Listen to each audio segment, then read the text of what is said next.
Yes, we'll reconvene the council and committee meeting for this day.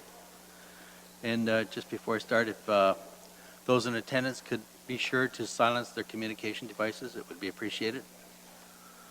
Okay, we have been in closed session for some time now, and we do have a couple motions, recommendations coming out of that. Before I move then, I have I need a mover and a seconder we now need to adjourn the closed session at 5 p.m.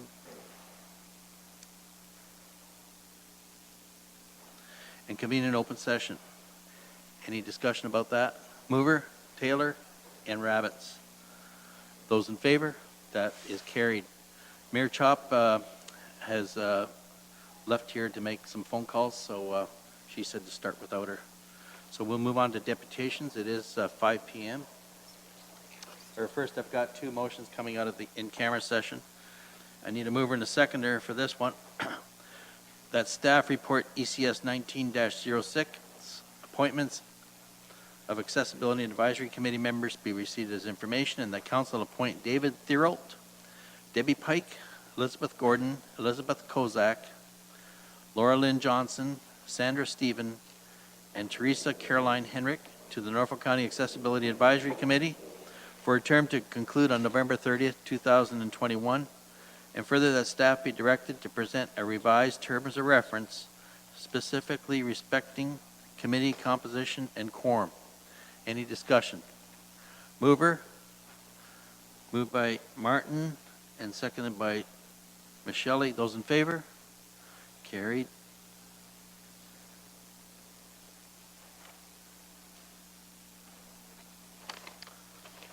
And the second recommendation here, motion, is that confidential report ECS 19-13 lease renewal agreement with Joan Van Groningen for 40 Colburn Street South, Simcoe, be received as information, and that staff be directed to enter into a lease renewal agreement with Joan Van Groningen for a term of 3 years from May 15, 2019 to May 14,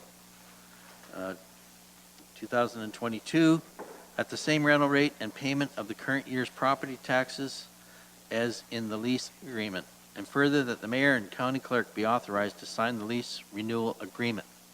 Any discussion? Mover and a seconder, Rabbits and Taylor. Those in favor? Carried. Thank you.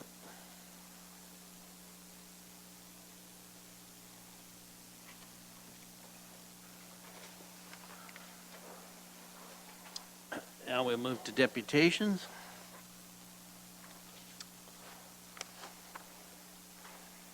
We have Miss Sandy Fettis, respectfully speaking about the TNR funding. Miss Fettis, you may take the podium. And you've been here before. You have 10 minutes. Just push that little gray button there. Thank you. Okay. First of all, I just wanted to hand out just a little bit of information for everybody. Or just pass my mic. Okay, thank you. Okay, so Mayor's not here, but good evening to Mayor and councillors. First of all, I'd like to congratulate you all on your new or continuing positions here on council. You have many pressing issues before you, and I commend you on your willingness to take on these many challenges. I'm here this evening on behalf of the lost and the abandoned, the weak and the helpless, the homeless, the neglected, and the abused, the innocent. I'm here on behalf of the smallest victims of the ignorance and heartlessness of some people. And I'm here on behalf of the compassionate individuals and groups that through their own time and money, hard work and dedication, and also much heartbreak, they go above and beyond to improve the lives of these innocent victims, the community cats of Norfolk County. I'd like to point out that the handouts that I have provided you with as well, these include the original proposal from Norfolk County Council from October 2014, a copy of the form that is submitted with each receipt detailing the necessary information regarding each cat or kitten, including where they come from. And in my opinion, the most effective demonstration of the need of this funding is the first page, the TNR crossing signs. So I'm here this evening simply to provide you with information and therefore hopefully some clarity regarding the funding for the TNR program in Norfolk County, the merits of the program, and the vital necessity for it to continue. I realize that many of you are unaware of the details of this program, and apparently the necessary information has not been easily available or accessible from staff. The issue of stray and feral cats has come constantly before council for over 20 years, and never with any concrete plans or satisfactory resolution. The issue was consistently pushed to the back burner, which did nothing at all to alleviate the problem. Approximately 8 or 10 years ago, Norfolk County tried implementing a pilot project to work on the problem. It was essentially a trap and kill program. A contract was awarded to the canine control provider at the time for a 6-month pilot project to trap feral and not feral cats. It was budgeted for $30,000 for 60 months. It was not widely publicized in the local media, so by the time the public got wind of it and started a petition to get it halted, and I was also involved in this, and council gave the service provider ample notice of the discontinuation of his contract. Even though he was in breach of the contract on a number of key issues, the program had run for over 5 months at a cost of over $86,000. It was an abysmal failure financially, but more importantly, over 600 cats were killed at a cost of $118 per cat, and very few, if any, were even ferals. They were all either lost pets, strays, or free-roaming pets. Feral cats are not so easily trapped. It takes patience and experience. A feral cat is one that has been born in the wild that's never had any human contact whatsoever. A stray or lost cat may act wild, fearful, or skittish because when they find themselves in unfamiliar, intimidating circumstances, they're more concerned with survival than they are with making friends. Finally, on October 7th, 2014, Norfolk County brought forth a proposed pilot project for TNR. TNR means trap, neuter or spay, return, or rehome. This means that unowned cats are humanely trapped by experienced volunteers, vet-checked for diseases or other health issues, spayed or neutered to curb the overpopulation problem, vaccinated against contagious diseases, including rabies, and then if they are deemed to be not able to be rehabilitated and socialized for adoption to forever homes, they're not merely dumped in the wild. They're returned to their managed colonies, which means that they go back to where they originally came from, to where someone has been feeding, sheltering, and monitoring them. About 4 years ago, a story hit not only the Globe and Mail, as someone stated, it hit the national news as well. I know because as a contact for TNR from Norfolk County, I was contacted by the Toronto Star, CHC-HTV, as well as media from BC, Montreal, and Halifax. The story was that Norfolk County, with a population of 65,000 people, had a stray and feral cat population of 30,000. This is a number that everyone agrees was greatly exaggerated. We don't deny that the number is high, but really, if there was actually a feral cat for every 2 people, you'd think we see them literally everywhere. There were a number of comments made about the TNR program funding during the budget discussions. It was stated that mature cats were released. This group does not do that. They rescue the kittens, the adults, the seniors and geriatrics, the sick, and the injured. All cats are important to them. The only ones that are returned back to their managed colonies are the ones that truly cannot be socialized, and that number is very low. There is concern amongst council and the public alike about the impact that these cats are having on birds and wildlife. There were 954 cats and kittens taken off the streets, the country roads, and the back alleys of Norfolk County in 2018. That's a lot less cats out there hunting to survive. However, we can't do anything about all the pets that people insist on letting outdoors or at the risk to their own safety. And those 954 cats would explode the population to the extreme. It's been calculated that one unspayed female could potentially have, in 7 years, 420,000 descendants, just to manage the carnage then, but also the innumerable calls that you would all receive from disgruntled constituents. Overwhelming. And maybe next time we make the national news, we actually would have 30,000 cats or more. Yes, this program is definitely working, but it's not an overnight solution. Also, there was a comment made that the TNR funding was not necessary because Perfect Companions makes money through fundraising efforts and adoption fees. I'd like to clarify this. These volunteers spent $327,000 in 2018, including $211,000 on vet bills and meds, and $23,000 on food, all in the name of saving these innocent victims that were not their own. This is an extremely valuable service that these compassionate volunteers are providing for Norfolk County. The first year of the funding, which was 2017, the $50,000 funding was split equally between the Simcoe and District Humane Society and Norfolk Paws. But Norfolk Paws also encompassed 3 other groups with their funding: Perfect Companions, Positive Solutions, and Night and Day Animal Rescue. The collective groups with Norfolk Paws quickly used their funds, but the Simcoe Humane Society left over $13,000 of their $25,000 unused. That money was rolled over into the funding for the following year. It was not rolled over into the following year, it was simply disappeared. In 2018, $40,000 was awarded to Perfect Companions, but the other 3 groups were still included under the umbrella of these funds. The previously agreed upon amount of funding with the past council was allocated for this program for 2019 was to be $30,000. So at this point, and in conclusion, we'd just like to respectfully request that council possibly reconsider reinstating the $10,000 shortfall to fill this very important program, to fund this very important program, and also seriously reconsider the discussion about terminating the program next year, because things would very quickly get out of control again. Thank you very much to all of you for your time and consideration. Thank you, Ms. Fettis. Questions to Ms. Fettis? Councillor Martin. Thank you, Mr. Chair. Through you to Sandy, I'm wondering what comments you would make about the status of the program, knowing that when staff initially rolled this program out, that they communicated it would be like a 3-year program, or 3 years, I believe, and then it would discontinue. What are your thoughts on the progress of the program, the potential elimination altogether of the program next year? Do you have any comments to speak to the status of it? Through the chair, first of all, the original proposal was for a 4-year pilot project to be re-examined at that time. I think it is definitely being very effective. It's hard to quantify exactly how many, the impact, because we don't know how many other cats are getting dumped and things like that. The number is always changing, but I mean, with taking in 954 cats off the streets, that's an incredible amount, like I say, with all the kittens that are not being born and stuff. So I think it's definitely making a difference, and it definitely needs to carry on. Like I say, it was only a 4-year pilot project, not to say it was going to be terminated definitely. It was to be reassessed at that time. Please. Thank you, Mr. Chair. And another question we had that we struggled with during budget was lack of actual statistics on, and I believe you have that information?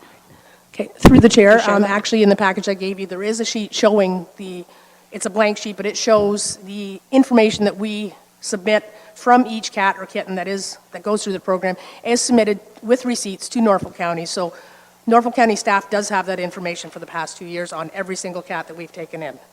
And any cat, the program only covers cats from Norfolk County. If the groups do rescue cats from outside Norfolk County, they are not put through the funding. There is addresses there of where the colony is, where the cats came from, all the information. So also the groups and Norfolk County can keep proper track of the statistics. Okay. Further questions to the deputation? Mayor Chop? Thank you, Mr. Chair. Through you to the deputation. So in terms of the pilot project, it looks, now that I see this, so it looks like they had that kind of winding down, right? Not to nothing, but you're saying a pilot project that might continue on. So it was the 20,000, my mind's so full in, that we approved for 2019. Was it not? It was 20,000? So it looks to me like 20,000 was maybe going to be kind of that hold number at the bottom, right? Would you agree? Through the chair, yes, I would agree that was the one proposal for the 4th year. This is actually only the 3rd year, which should be 30,000. But also, if you look on the previous page, I believe it is, there was 4 options. One was to hire an outside contractor at the cost of $75,000 a year for 4 years. Another option was 50. Now, it did state at the time, Simcoe District Humane Society, because they were the only kid on the block at the time. Another option was to get them to provide the service for $50,000 a year for 4 years, or the descending pay scale of 50, 40, 30, 20, and which this year we would be at 30, or the 4th option was do nothing at all, and we know how well that works. Okay. So one of the things that I might, myself personally, not only to receive this as information today, I would be tempted to, I don't think that I would be willing to increase the budgeted amount, but I would be tempted to say, certainly we would be, I think, interested in perhaps revisiting that continuation next year. I do understand the importance of the program and so on. So maybe it's something that, again, could be, potentially placed in the budget with a debate again by council at that time as to how we wish to move forward with it. The deputy clerk has just mentioned to me that there's a staff report coming forward on this. Through the chair, during the budget deliberations that we had this year, council directed staff, in addition to when we reduced the budget from 30,000 to 20,000, staff were to provide a report to council respecting statistics of the program. So I don't know if that's something within that staff report that could be looked at again. I'm not sure. I just wanted to provide the advice to committee and the mayor. Okay. Councillor Huffman. Thank you, Chairman Columbus. Through you to the deputation. I just want to, yes, that's exactly what my understanding was, is that during our budget deliberations, we wanted to we didn't have access to that information. So as you can tell, I mean, the budget, there's a lot of different issues. And I did want to clarify that I know that there was some members of your group who may have been a little upset thinking that we hadn't researched the topic well enough. We did with what information we had, and often when we're around this table and if I ask a question, sometimes I know what the answer is, but it's another way to get that information out for everyone else. So I just want to know that I know that we did do that during council deliberations, or budget deliberations. So, thank you. Okay. Further questions to the deputation? No? I got one. Have you ever heard anything, research into this whole thing of control of a feline birth control pill or something of that nature? No, I'm afraid, oh, through the chair, sorry. No, I'm afraid I'm really not aware of Okay. much about that. Thank you. Nobody else? Okay. I need a mover and a seconder to receive the deputation. Councillor Huffman and Councillor Martin, that it be received as information. Those in favor? That's carried. Thank you. And thank you for all your work with this organization. And we'll wait for the report to come back from staff. Thank you. Thank you. I now invite Graham Cubbett of Inwell to the podium to speak to the deputation respecting Norfolk Inn progress update and the county's engagement. Mr. Cubbett, if you could introduce your colleague there, that'd be great. Very good. Thank you very much, Mr. Chair and Council. My name is Graham Cubbett. I'm the Director of Projects and Development at Inwell. And my colleague, Leah Logan, who's the Regional Manager for our programs here in Haldeman, Norfolk. We really 10 minutes, sir. Thank you very much. We really appreciate the opportunity to talk to you today, obviously, and to talk about Norfolk Inn. We've had the pleasure of having a number of you actually come through the Norfolk Inn in the last couple of months, and just really appreciate your support so far, and just wanted to give you an update today. We're not asking for anything specifically, but just to sort of circle back on what we've done and where we've come from and where we're going. So I'll just make sure I know how to do this. As you know, Indwell is a Christian charity. We're based in Hamilton, but we're in 5 communities now in Ontario. Our goal is to create affordable housing communities for people seeking health, wellness, and belonging. Many of our tenants do live with a disability or some other form of barrier to wellness and inclusion in our community. And so we really try to focus on maximizing people's independence and really welcoming them into active participation in our broader community. We are rooted in the Christian tradition, but we don't discriminate in our tenants. We believe that people deserve dignity because of who they are. We believe that we can love them as our neighbors and as ourselves. And we really hope to inspire hope and hold on to hope for them, often through very difficult times. So I'll hand it over to Leah for a little bit because she's very familiar with the day-to-day here in Norfolk Inn. Hello, everybody. Thank you for having us today. We have been, as an organization, in this community for the last, going on 3 years. Our first project was Hamilton Hall, and we have been showing this community what affordable housing with supports looks like. When we first actually came to this community, we were asked by the community and council to kind of see if we could spread our mission to Norfolk County. And at that time, the community members and council showed us the Norfolk Inn and said, can you help us with this building? And because of a reluctant landlord at the time, it wasn't our first project. And I think that was a good thing because I think we needed to show this community what we're capable of and what we can do in providing affordable housing with different levels of support to this community.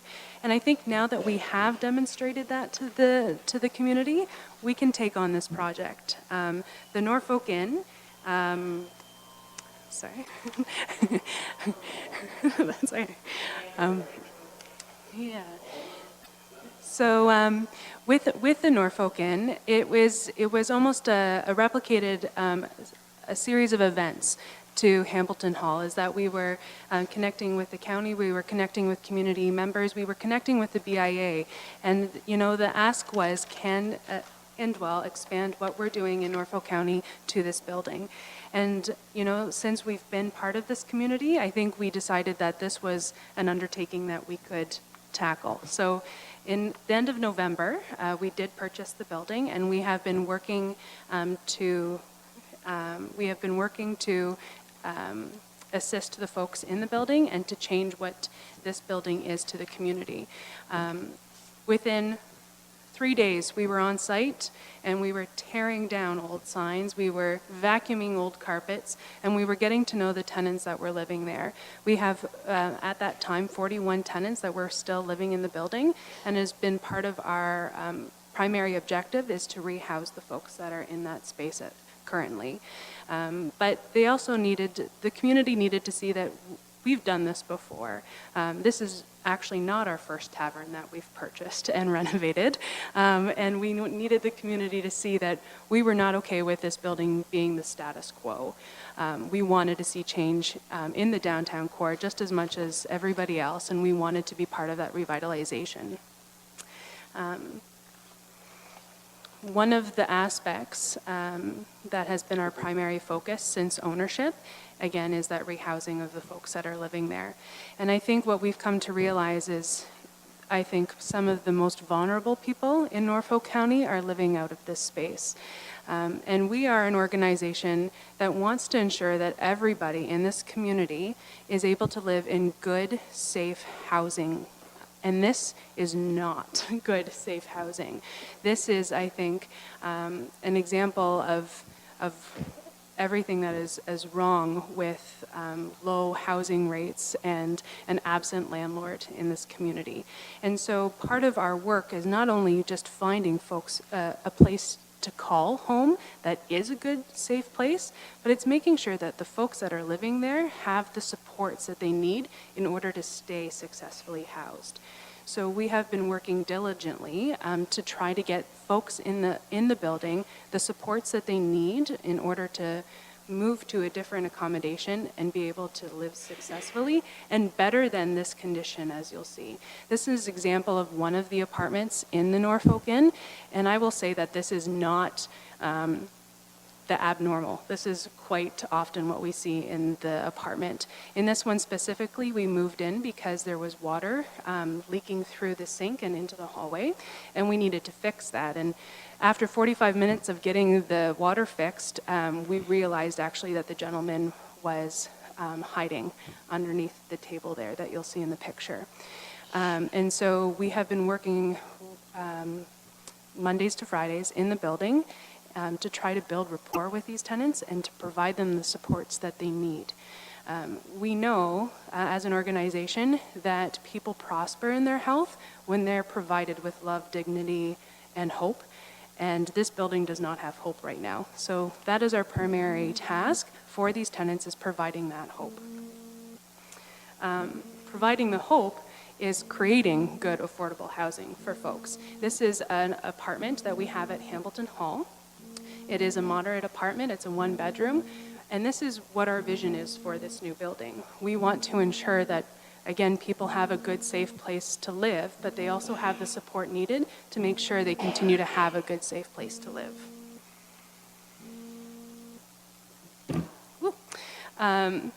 In our rehousing initiative, as much as we're working very diligently to create new and affordable housing in this community, we know that this community is also in a severe housing crisis. We have, the social housing wait list has, over 300, 400 folks on their wait list. Our work in the emergency housing program alongside the county demonstrates that it is very hard to find affordable housing in this community. And this is just an example of some of the Kijiji ads I pulled today in looking to find affordable housing for folks in this community. The majority of tenants that we have at the Norfolk Inn and that we're assisting at Hamilton Hall are on social assistance. And that means that they get a maximum of $1,100 a month. With an apartment for rent that's $1,100 a month, they have no other funding to assist them with any other aspect of their life. And we don't believe that that's fair. We want to create an opportunity for affordable housing that people can afford so that they have more, they can increase their health and wellness in other ways. We are doing this, the rehousing, and our work at Norfolk and thus far with our community partners. This is not a grassroots project that we can do on our own. This is a grassroots project that we do with our community, and our community has really stepped up to assist us with this project. We are working diligently with the county. We are working diligently with other social service providers and different members of this of the BIA, of just neighbors, quite frankly, that are helping us not only work to rehouse folks in this building, but dream up what this building can be for the community in the future. We're very excited to be a part of this solution, and as Leah said, it takes a whole community to actually transform a property and a program like this. Jim, I just want to recognize the role the BIA has played so far in connecting the dots. We had a great tour last week with the BIA. We had about 100 folks from different community agencies and other businesses and neighbors come through this afternoon actually as well. And I can say there's a tremendous amount of excitement across the community to see this building turn around. You're probably all familiar with some of the community gardens there that Church Out Serving has planted at Hamilton Hall. Amazing opportunities that we see for our community, especially folks like the ones who are living at Hamilton Hall, to actually start giving back to our community. And it's that kind of vitality we're looking forward to at the Norfolk Inn. We know that this is not something we can do alone either. We know that transforming lives, like some of the tenants there who have started a cooking club at Hamilton Hall, does take resources. So we're talking to folks from the Ministry of Health. We're talking to other kinds of connections like that. We're obviously talking to donors and landlords and the Rotary clubs, etc. We are talking to folks who have vacant apartments in the neighborhood. We're talking to different people from realtors to landlords to try to say, how can we as a community actually solve some of these housing crises that we actually all are seeing. A lot of the businesses in the BIA, other businesses in town are saying, we need more than just this deeply affordable housing. We actually need broader spectrum solutions for rental housing. So we haven't heard what was in the budget today from the federal government, but we're hoping that we can actually start helping connect the dots for our whole community around more rental housing here. And I know we've had some specific conversations about that with some of you. Are you ready for questions? We are ready for questions. Good. Councillor Martin? Stole Mayor Chop's thunder here. Thank you, Mr. Chair. I have to just, council and committee is usually pretty casual. We stay in our seats, but I have to stand to commend you and thank you for this initiative. That is so emotional for me to see. The tour was amazing, so thank you for all of your work. I wondered if you would be able to speak to the rehousing and where you're at with those numbers. And I also just wanted to take a note to publicly say that the work that you're doing, I would like to just commend you on the dignity that you have provided, and I firsthand watched you all call those residents by names, and it was just a very moving, genuine experience. So everything they're saying, if you have not been there yet, any staff, these people are doing excellent work. So I wondered if you could speak to the rehousing aspect. Yeah, absolutely. Thank you. We had 41 folks when we purchased the building. We currently have 21. I say that because I think I have one apartment for somebody on Friday, so I want to say 20 folks still to rehouse. We have a lot of leads for approximately 10, but we are still working diligently to ensure that we've got good homes for folks. So it is a slow and steady process because we do want to wrap those supports around everybody that's living there as well, but I do believe that we'll get there sooner rather than later. Okay. Councillor Taylor. Thank you, Chair Columbus, and through you to our deputation, I have to echo everything that Amy said. Thank you guys so much for what Indwell has done and is continuing to do for this community. And secondly, if someone out there watching is sitting there thinking, wow, I have unit that might work well and have supports wrapped around it, who would they contact? Me directly, please. And what is your name and maybe some contact Yes. information? So they could contact Leah Logan, the regional manager of Indwell in Norfolk, and I would be happy to answer any questions that they have.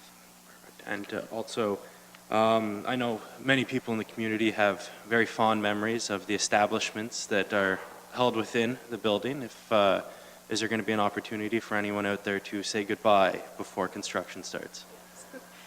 So we will be having a final farewell event on April 27th.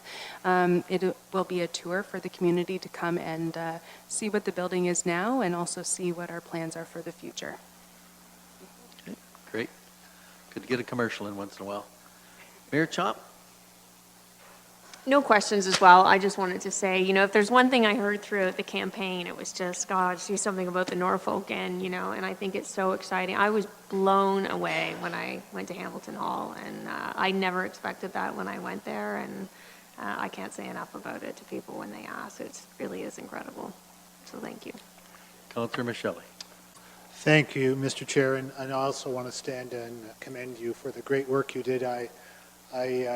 When I heard that you were going to be taking over the Norfolk Inn and having been to Hamilton Hall, I just thought, this is such a positive step. I was actually very excited to see that, because I think we've all had a few apprehensions about what landlord was ever going to take over that building, and you have literally been a godsend, and so keep up the good work. Thank you. Okay, Councillor Rabbits. Thank you, and through the chair, accolades all around. We're all very impressed with the work completed to date.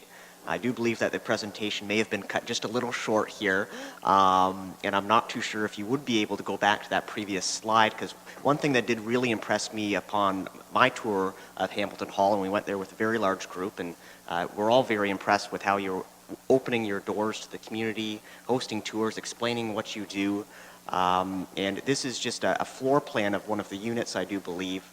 And I'm not sure if this is a proposal or existing unit, but one thing that really impressed me was the efficient use of space, the energy efficiency in the units, the ability to circulate air, and do a lot with a very small space. And I was wondering if I can now provide you with an opportunity just to comment on the design build and what you're really bringing to these units that you're developing. Through you, Mr. Chair, thank you for that question. It's a great opportunity for us to reuse an existing building in our downtown. The building itself is structurally stable, but needs a top-to-bottom complete renovation. Electrical systems, HVAC, everything. Accessibility would be a top priority, so we'll be adding an elevator. The units themselves are modest in size. They will be one-bedroom apartments, but most of the tenants that we house are single people. 20% of the building will also be barrier-free, so lowered countertops, modifications, etc., because accessibility is a big challenge for a lot of folks in our community. We do design our buildings to passive house standards, so in terms of hitting very low energy use and reducing our GHG emissions, this building will really make a difference in terms of how the tenants experience the cost of energy and how as a community we're reducing our emissions. So we believe it's going to be a tremendous overall building for the tenants who live there and for the community. The ground floor will have a lot of commercial space. So we've been talking to local businesses and folks looking for new office space, and so really trying to make that anchor corner much more of a vital active corner, unlike it's been for some time. Okay. Further. Councillor Huffman. Thank you, Chairman. I just want to say thank you. I enjoyed my afternoon there on Friday. I went home just thinking of so many great ideas, wanting to call the Property Brothers and all those people. But I had an opportunity on Friday to get to chat with one of the current residents there, and a couple of them actually, and was just blown away by the sense of purpose and the sense of dignity that was there for these two gentlemen. And it was just really, it was cool. And I can't wait to see what this does for everyone in the community. So thank you. Councillor Taylor. Thank you, Chair Columbus. You mentioned the commercial space options. I'm just wondering if you could dive a little deeper into what that space would actually look like, or if there have been any takers on people that are actively bidding for some of these spaces, if you can disclose that. Through you, Mr. Chair, we are working with, we're talking with different business owners. We're talking with different social service agencies. We'd love there to be retail right on the main frontage there, and really to have as much community engagement with the building as possible. So we don't have anything nailed down yet, no contract signed, but there's probably around 3,000 square feet of commercial space that could be divided up, used properly. Even today, some of the Rotarians who came through wondered about having some of their meetings there. So there's different opportunities that we can use. We'll have common spaces for our tenants as well, which will be for the tenants use, and so that will be a part of the ground floor space as well. We are very interested in talking to any businesses who are interested to even design around needs that they might have. Is that 3,000 square feet, including the basement as well? That excludes the Excludes basement. the okay. Anything further? Okay, I2, Councillor Rabbits. Thank you, and through the chair, I just have one more question. I did like to acknowledge the fact that your builds do have staff present as well, and there are supports in place, and that's something that made an impression upon me upon our tour of Hamilton Hall was they're actually creating jobs through these builds as well. And we have a college in town here that does focus on a lot of health and support programs, and that's a great connection between projects such as this and providing opportunities for those to actually obtain employment or perhaps a co-op experience. And I was wondering if you comment on maybe the proposed or the idea of maybe staffing that you would be bringing to our downtown core here at the Norfolk Inn. Through you, Mr. Chair, we think of ourselves as a social service provider, as a landlord, but we actually are also quite an employer. Indwell has over 100 employees across our organization, so we imagine that once Norfolk Inn is up and running, we'll probably have a staff of around 8 or 10 people working, supporting tenants across this community. As we listen to the needs from various agencies, as we listen to the needs more broadly in the community, we need more housing than just the Norfolk Inn. And so what would it look like for us to continue to work with the county, with community agencies to continue to look at solutions, not just here in Norfolk County, but obviously with the social services being across the two counties. But we see our overall Haldeman-Norfolk program being rooted right here in Simcoe, and probably with the Norfolk Inn being that anchor hub for our staff team. We have 5 staff right now with Leah and the team at Hamilton Hall. That just expanded very recently with some new professional staff coming on through some funding from the Ministry of Health. So we're very excited to be expanding as an employer as well here in town. Okay. With that, I too wish to thank you for rehousing the residents that were there. I know it wasn't an easy job, rebuilding and redeveloping the property. Looking forward to when it really looking good again, enhancing the downtown, and also introducing affordable housing to the downtown. Thank you. Now, I need a mover and a seconder to receive the deputation for information. Rabbits and Taylor, those in favor? That is carried. Thank you for coming forward. We will be discussing some other aspects with respect to housing here shortly. Now we'll move to page 307 of the agenda package. We're going to talk about report DCS 19-34, the downtown revitalization update. Who's got that one? Ms. Van Dalen.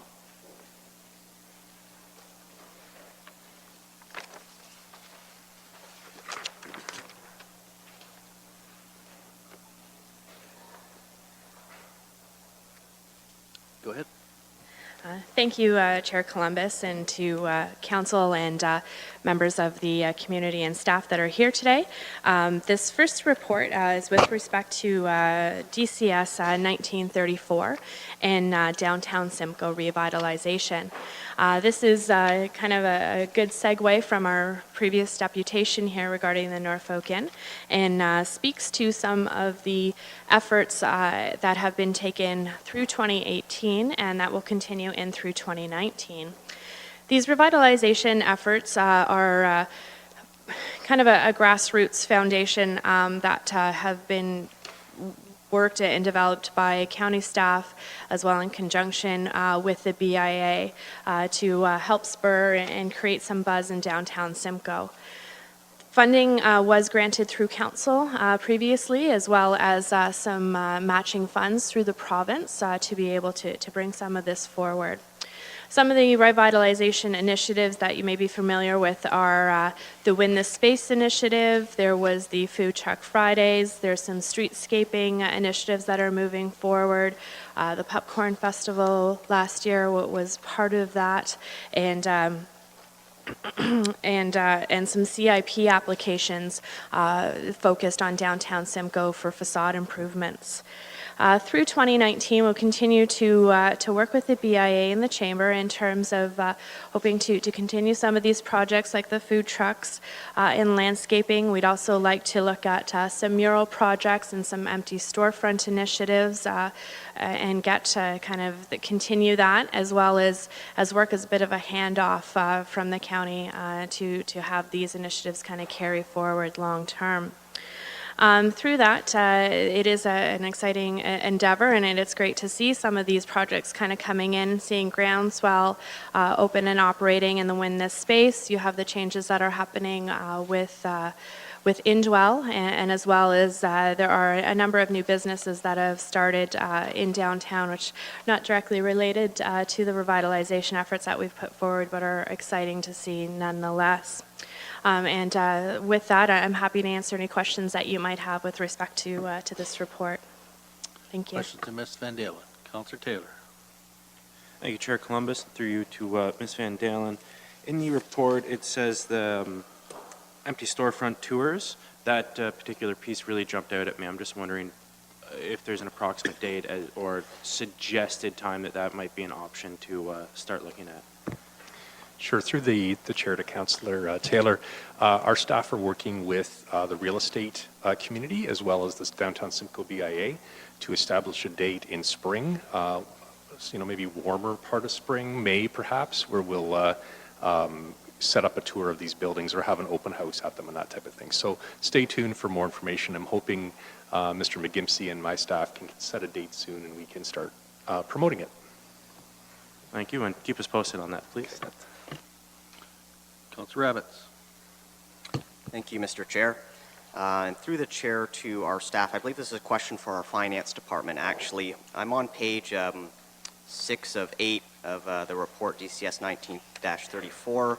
I'm looking at the vacant property rebate phase out. And if you could please refresh our memory what that rebate portion of taxes was.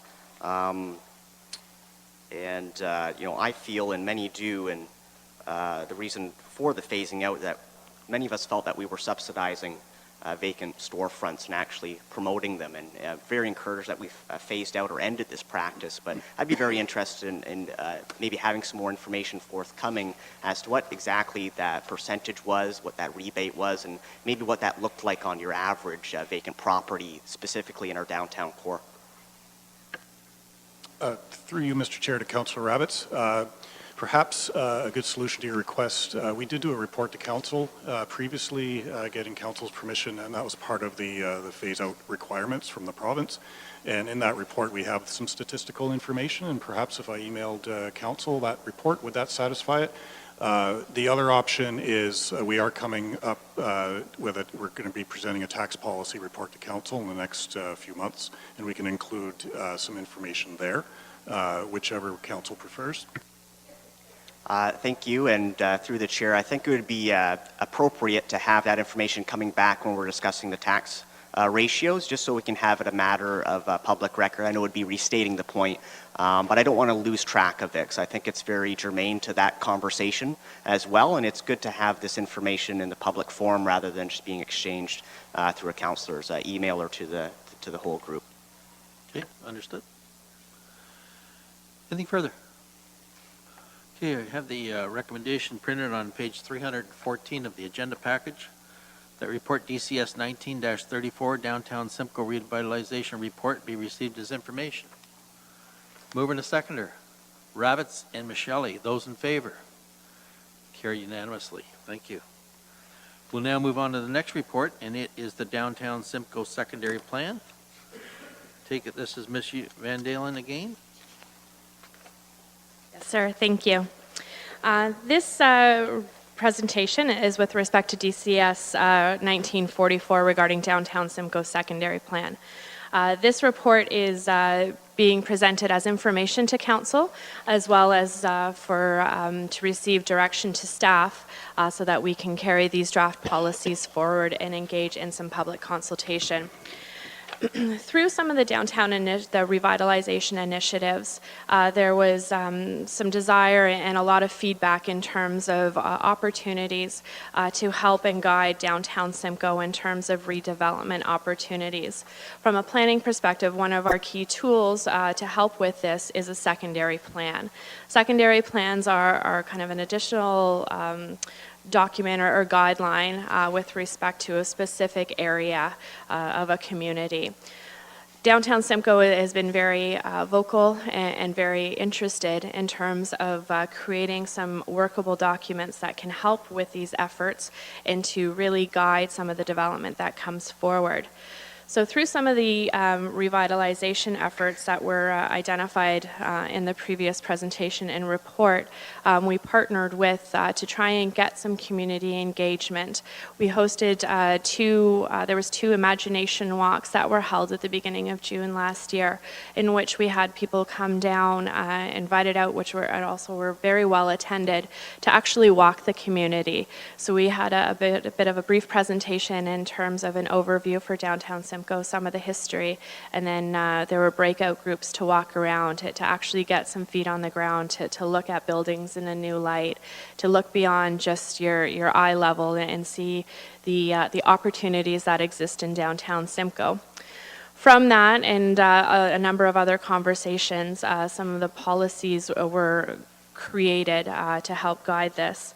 A lot of the conversations and information that we received was the importance of having some good residential components downtown, where you're offering not only affordable housing, but family opportunities and empty nester residential units. So creating that broad range of opportunities. Mobility and creating opportunities for pedestrian movement as well as cycling opportunities. Economic versatility. There's the notion that some of your traditional retail components are no longer viable downtown. So how we can work on focusing maybe on some more of the boutique opportunities or those unique storefronts to create a buzz. Also looking at some of the conservation of the heritage features. Downtown Simcoe has a number of beautiful heritage buildings, and how can we work to celebrate and build on that, as well as connections to green space with the river and the park space that is downtown. There's great opportunities to kind of partner and grow with that. So with that, the policies that are attached to the report today are in a draft form, and we would like to get council's direction to take those out to seek more public engagement and public consultations now that we have kind of the working document here. We'd like to engage the public to see how and what works, what they like, what they would like to see, if there's more that we're missing, or if there's something that maybe isn't the direction for downtown Simcoe, we'd like to have those engagements. So that would include potentially some more imagination walks where we have people down in the community, maybe designing some of those vacant spaces that we know are looking for redevelopment opportunities, to get their feedback on that. having specific talks about some of the policies that are in there and focusing it down to more of the themes that are there so we can really get down to the nitty-gritty and have that engagement. So if there's any questions, I'm happy to talk about that, and thank you for your time today. Questions to Ms. Van Dalen? Mayor Chop. Just a couple things. In terms of the action plan and when you do this public consultation, I think the timelines for me are a little bit of a concern. 6 to 10 year plan is to prepare a downtown parking strategy. To me, those are things that we need now, not in 6 to 10 years kind of thing. So I'm just thinking, when you do that public consultation period to not be so focused onto those timelines and maybe try to blend, even the attraction of additional post-secondary institutions, that's things that we could be doing now as well, not having to wait kind of a decade down the road.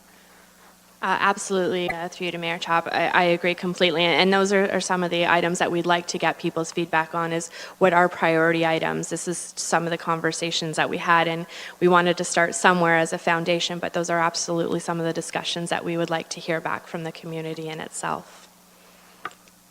Second question. And through you, Mr. Chair, obviously, it hasn't come out yet, but in terms of the working group that Ryan and Ian are working on, I hope that there will be, good coordination with staff to kind of share those ideas and develop it in conjunction with that working group so that they're not two groups that are working kind of in isolation. And through you, Mr. Chair, I just might ask one last question would be just how much time, out of curiosity, do you foresee the planning department sort of spending on this component as we move forward in the coming months?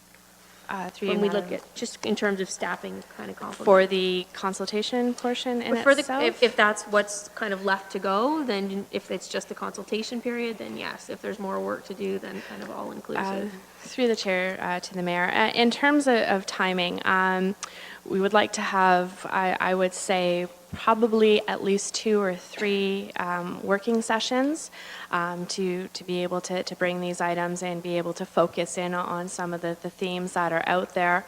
And then it'll be in terms of whatever feedback we get from that to kind of revise. It's hard to give you an exact timeline in terms of staffing requirements on that, but it is something that we've just been working on in-house, so we're trying to get to it as we can. Okay. And sorry, one more actually, Mr. Chair, if you don't mind.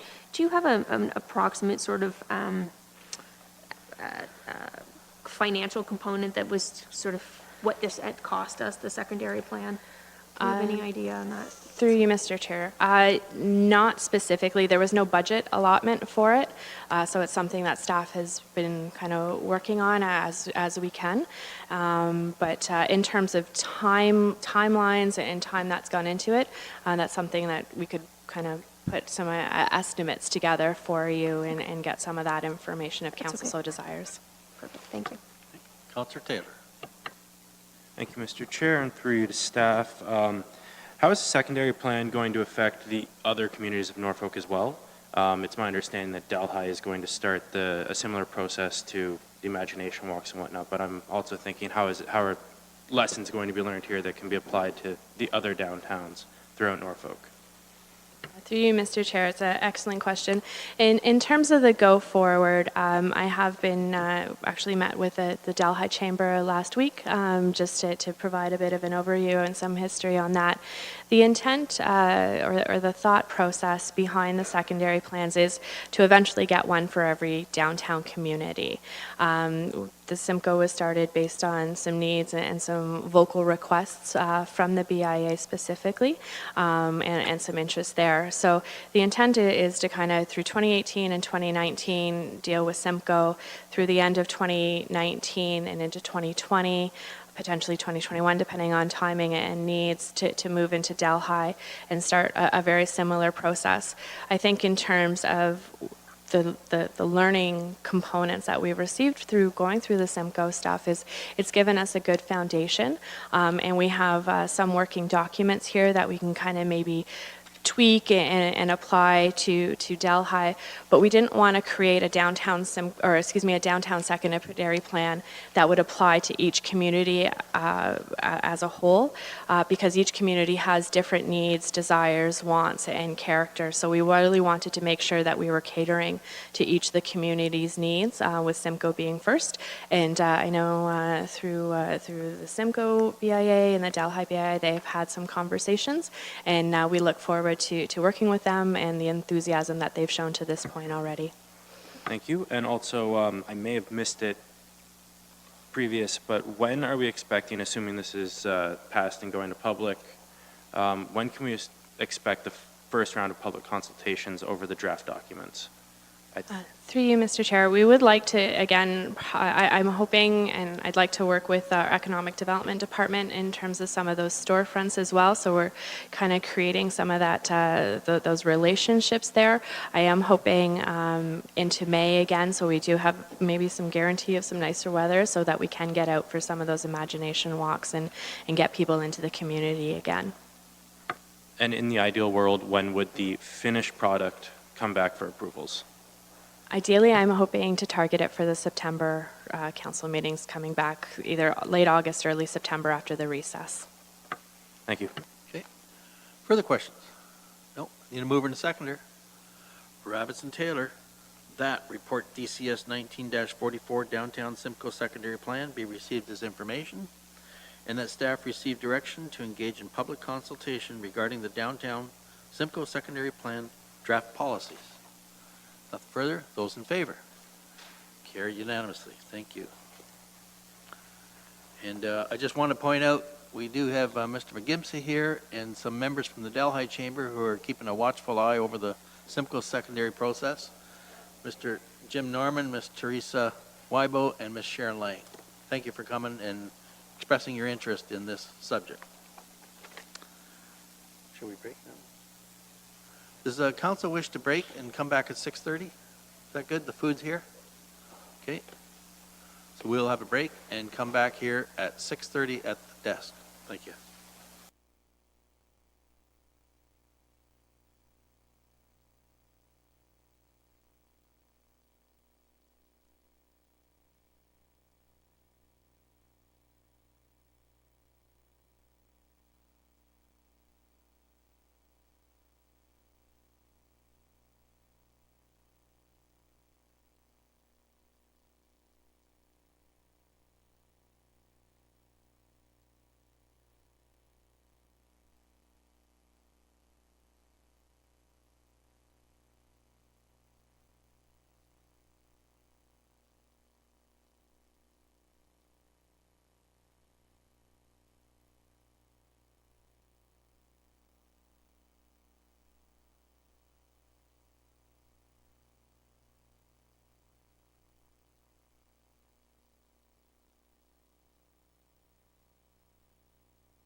I will be, Mr. Chair. Through the Chair to County Council, I will be brief for this report. The purpose of report CS 1908 is information for the Mayor and County Council. It's to do with a letter that we received from the Minor Lacrosse Association here in Norfolk, and their request was to move their games and their practices from the Talbot Gardens Arena in Simcoe to Port Dover Arena. And when the letter was discussed at the previous council meeting, staff were instructed to bring back a brief report on the impacts of this move. So I trust councillors have read the report. The report has some historical facts as well as some values and data in it. The bottom line is, depending on how you look at it, it's a minimum of about $3,600 in extra staffing time to move lacrosse to the Port Dover Arena, and as a maximum of $7,600, and that's based on previous rentals. So that number is a bit of a floating number. I think at the last talk, because we hadn't had time to do research, the number was much higher, and that was based on the lacrosse time alone, where I think the report you'll read through, it does talk about lacrosse stand from what we usually pay, but it is the other users of Talbot that is based on. With that, I will turn it over to County Council for any questions they may have. Questions to Mr. Cridlin? Don't see any hands up, so I need a mover and a seconder. Councillor Rabbits and Councillor Huffman moved and seconded that the staff report CS 19-08, Simcoe Minor Lacrosse request, be received as information. Those in favor? That's carried unanimously. Thank you.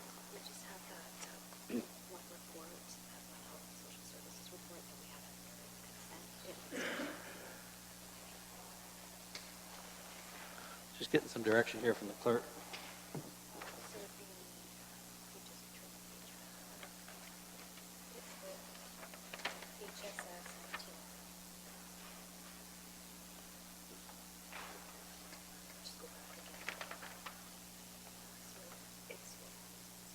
This one? Yep. Okay, we are going a bit backwards here. There was a consent item. It's staff report HSS 19-08, the centralized waiting list statistics for social housing 2018 on page 5. I believe it was Councillor Michelli that wanted that moved. So we will go to that particular report right now, which is on page 5. And Ms. Van Dyke, you're giving that report? Yes, Mr. Chair, thank you. Through you to Council. This is an annual report that staff in the Housing Services Department provide to Council on the wait list for social housing. As the Consolidated Municipal Services Manager for Housing and Homelessness for Haldimand and Norfolk counties, we are mandated under the Housing Services Act to maintain a modified chronological wait list for all of the social housing in Haldimand and Norfolk. Modified chronological means that victims of domestic violence and human trafficking are given priority on the wait list according to provincial legislation, and the rest of the wait list is chronological in order by the date of application. We don't have any other priority in Haldimand and Norfolk counties. Social housing is the rent geared to income housing that was built upwards of 50 years ago with funding from the federal and provincial governments, and it is the housing that was transferred to the municipality in 2001 from the province of Ontario. In Haldimand and Norfolk counties, there are 826 social housing units that are owned and operated by 11 nonprofit housing providers, including the municipally owned Haldimand Norfolk Housing Corporation.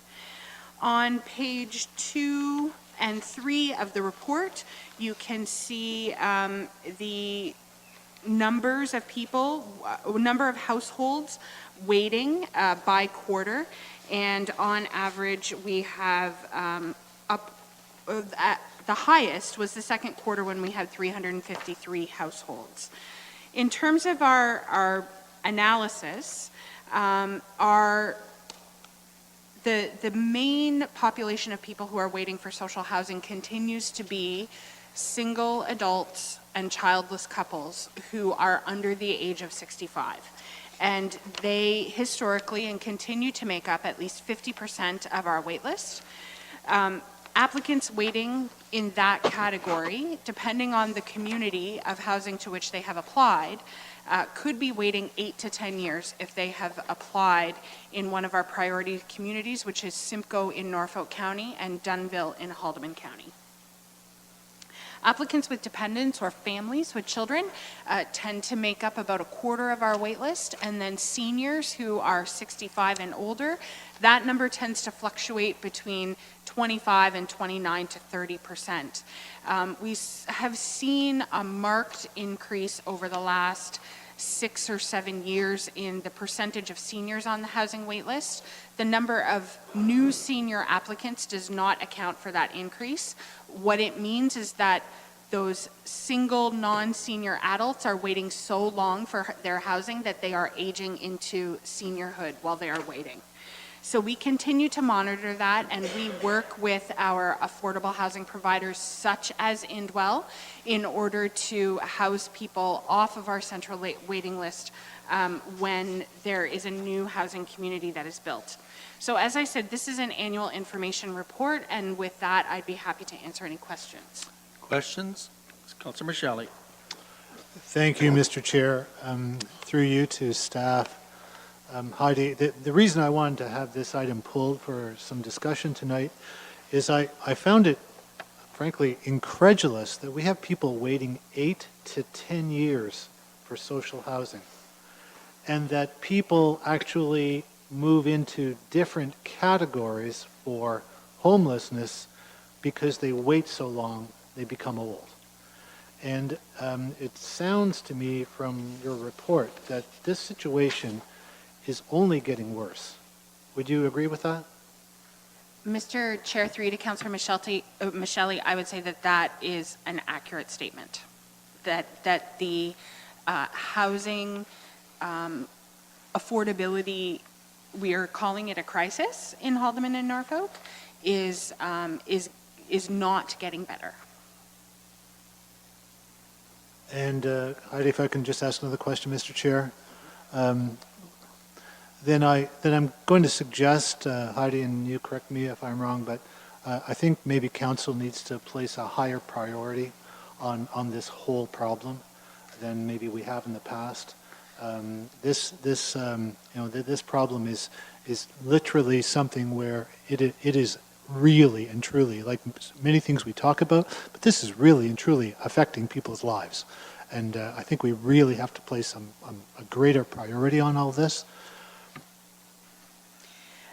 Mr. Chair, through you to Councillor Michele, our department uses all of the federal and provincial funding that we get through all of the pots of affordable housing funding in order to try to meet the housing need, either through new builds or through rent supplements or housing allowances, which are monthly affordability payments for people who are living in private market rent that they cannot afford.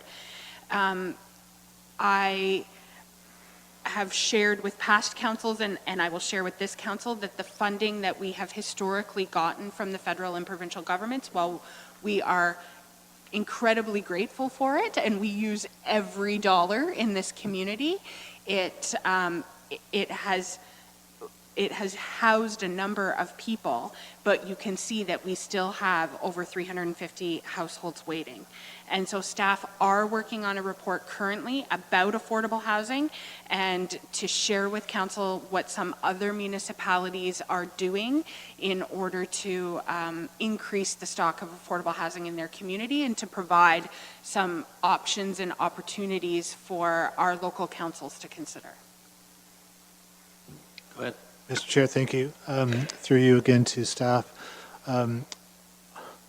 Heidi, are there attempts being made or programs that we have in place to encourage the private sector to get involved with maybe helping with this program? And I know we saw earlier during the Indwell deputation that the big problem, of course, for the private sector is that the rent levels are much higher than the ODSP and other social program levels. But I'm just wondering if there's some way to incentivize the private sector so they might provide some housing. Mr. Chair, through you to Councillor Michele, with private market rental developments, we respect that our developers and our landlords, they need to make sure that their budget balances at the end of every month. And so they have to charge a certain level of rent in order to make that work. And it is not always an affordable level. And so the federal and provincial funding that we have historically received for affordable housing, we can either provide a forgivable loan during the construction phase to bring down the capital costs so that the financing charges aren't so high, and that money goes to the developer, or we can provide ongoing monthly rent assistance to the tenants through rent supplements or housing allowances. And so that the landlord charges the market rent, but the tenants don't pay the full market rent, they pay the affordable, and we provide some top up, if you will. Norfolk County has other incentives available to developers for affordable housing. For example, the development charges bylaw does allow for a waiver of development charges for affordable housing development that receives some sort of government assistance. And Norfolk County has made use of that development charges bylaw in the past in order to encourage the private sector to build affordable housing. Okay. Mr. Chair, just one more, and that'll be my last one, through you again to staff. Heidi, given what you just mentioned, how has that been received by the landlord community? Mr. Chair, through you to Councillor Michelli. When we have new funding to build new affordable housing, we undergo a public procurement process, a request for proposals, and it is a highly competitive process, I would say. There is interest in the development community to partner with us to build new affordable housing when that funding assistance is there. Especially when, not just when, but especially when that funding assistance is there in order to help offset their costs. And our office receives calls from private developers on a regular basis asking about these kinds of programs. We always meet with them, explain the programs. Right now, we don't have any of that type of funding, but we're working with developers to apply for federal funding through the National Housing Strategy, through Canada Mortgage and Housing, and we keep a list of private market developers who are interested in receiving an RFP for new affordable housing development when it's issued. Okay. Thank you. Thank you. Any other questions? I have one, Ms. Van Dyke. The Haldimand Norfolk Housing Corporation, they've been speaking for a couple of years now about developing a property in Port Dover adjacent to their existing property. And I know Councillor Ravitz is aware of that. Where's that project at right now? So, Mr. Chair, the shareholders, Haldimand Council and Norfolk Council, as the shareholders of the Haldimand Norfolk Housing Corporation, have not rendered a decision or given direction on whether or not that is a project that they would like to go forward. At the staff level, I have reviewed the business plan, and I am prepared to speak at a shareholders meeting about what things need to be considered before giving consent. We need to give, there are consent issues that we have to address as part of regeneration projects, and we have to satisfy the provincial requirements that we have considered. All of those, it's like a cost-benefit analysis that we have to do. And I'm actively working with the clerk to get a date very soon for the shareholders meeting. So that shareholders meeting will be right here, is that? Mr. Chair, it's going to be a joint shareholders meeting we're looking at Haldimand County and Norfolk County, because these types of regeneration projects are bigger than just one community. This particular project is specifically about Port Dover, but the Housing Corporation has appeared at Norfolk Council and at Haldimand Council publicly stating their desire to enter, to undertake regeneration projects. So we really need to hear from both counties on that. Okay, thank you. Okay, I need a mover and a seconder for the recommendation that staff report HSS 19-08, Social Housing 2018, Centralized Waiting List Statistics Year-End Report be received as information. Rabbits and Geisens. Those in favor? That is carried unanimously. Thank you. And now we'll go to page 327, and this is the staff report regarding the Waterford Tricentennial condenser request. Mr. Cridlin. Thank you, Mr. Chairman. To County Council, yes, this report has two aspects I think I'll explain. The first aspect of the report is staff are asking for approximately $150,000 to replace a condenser unit at the Waterford Arena. As you are aware, the season there was closed last week, about 3 weeks shy of the end for this repair. It was felt safety-wise that the unit shouldn't be run anymore.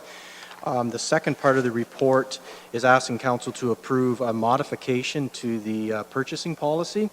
And as you read on page, I believe it's 3 or 4 of the report, corporate support services have laid out how the purchasing policy and things. Staff could have did this as an emergency. However, we choose not to because the timeline we're looking at is having a condenser in and installed and running by about mid-August. So we have September 1st ice for the users.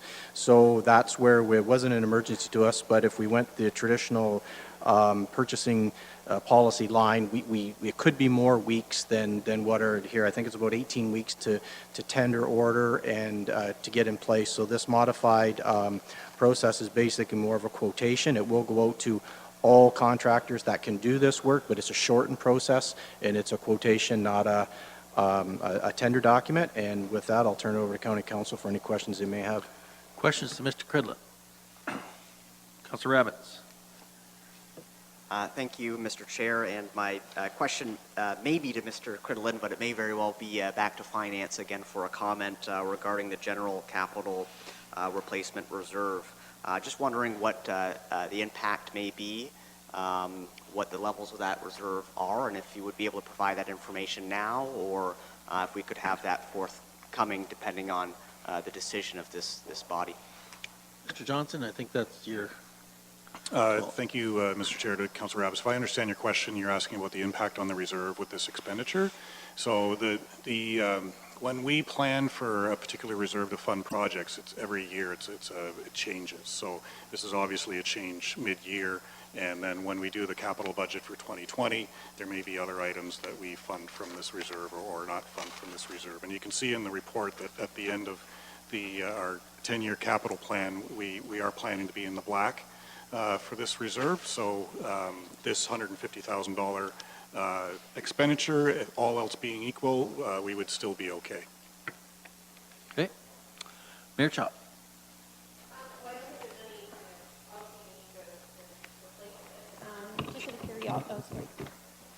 Just out of curiosity, the season's obviously done, right? You said that's going to be a write-off for the rest of the year. That's correct. About two weeks short. How long does it take to install this? Through the chair to the mayor. Going through the weeks, I think it could be upwards to about 18 weeks.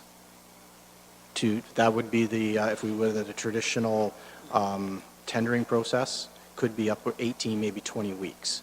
And that makes our timelines very tight to have the unit in by first or second week of August, pressurized, whatever they have to do, and making ice by the end of August. Okay, and through you, Mr. Chair, so I'm just wondering the $20,000 sort of anticipated increase that they've gone up that much in a matter of a few years? Through the chair to the mayor, that is correct. Okay, and through you, Mr. Chair, to Mr. Baird, I'm just wondering if you could touch base. We had a meeting in regards to the County Road 45 bridge, and you suggested some concerns, I suppose, with the exemptions to the purchasing policy, and kind of much the same way that I was kind of hinting at that time. So I'm just wondering if you could kind of comment on that. I'll try through the chair. It wasn't so much the bridge or the compressor. That our purchasing policies are council approved, and in this particular case, Well, in tendering in general, we have a set time frame that we need to have a tender out for bids. I would certainly defer to Ms. Luchenkov or Ms. Darlington to speak to those specifically. As it relates to the Road 45 bridge, we were looking at, because we're doing procurement, which is sort of different, it's out of the box than what our purchasing policy suggests. So it talked about, do we procure services for a bridge design or a bridge fabricator and then retain an engineer to work on that? That's kind of contrary to what we typically do. So my suggestion or my recommendation when we met last week was that I would be talking to purchasing to see how they could assist us in doing this new form of procurement while still respecting the purchasing policies and so on. I think Mr. Cridland is his report here is to basically to buy time to make sure that you can have that new compressor and make ice within the time frame. But I don't know all the specifics. Mr. Cridland can do that. Okay, no, that's fine. I mean, I support, I understand, obviously, the need to get this done and so on. I just want to highlight again that sometimes, because of the need to move on with a project and meet a certain timeline, much in the same way that we need to get this bridge done this summer, sometimes there are exemptions to the policies that are, there's a reason that we're allowed to make exemptions. And I just wanted to point that out. So, thank you. Okay. Councillor Huffman. Thank you, Chairman. I would just like to throw in my 2 cents worth that I'm really, really hoping that this will be obviously done prior to the start of the ice season in September. And Waterford Minor Hockey, they're not planning to do any tryouts. If they do early tryouts, they'll be utilizing another rink. Through the chair to the councillor. Yeah, I haven't been involved with the rescheduling and stuff like that, but I mean, council has my word. If everything goes according to plan, we will have ice in on a regular time. And if for something happened, we were a week or so behind, we would definitely have the Waterford folks, we would have them ice space at one of our other arenas. Okay. And I had spoken to you briefly about this, and I just want to make sure, because I didn't see it in this report, and maybe I misunderstood. In terms of some of the concerns of the neighbors in that area and the sounds with the condenser, and it's been an ongoing issue.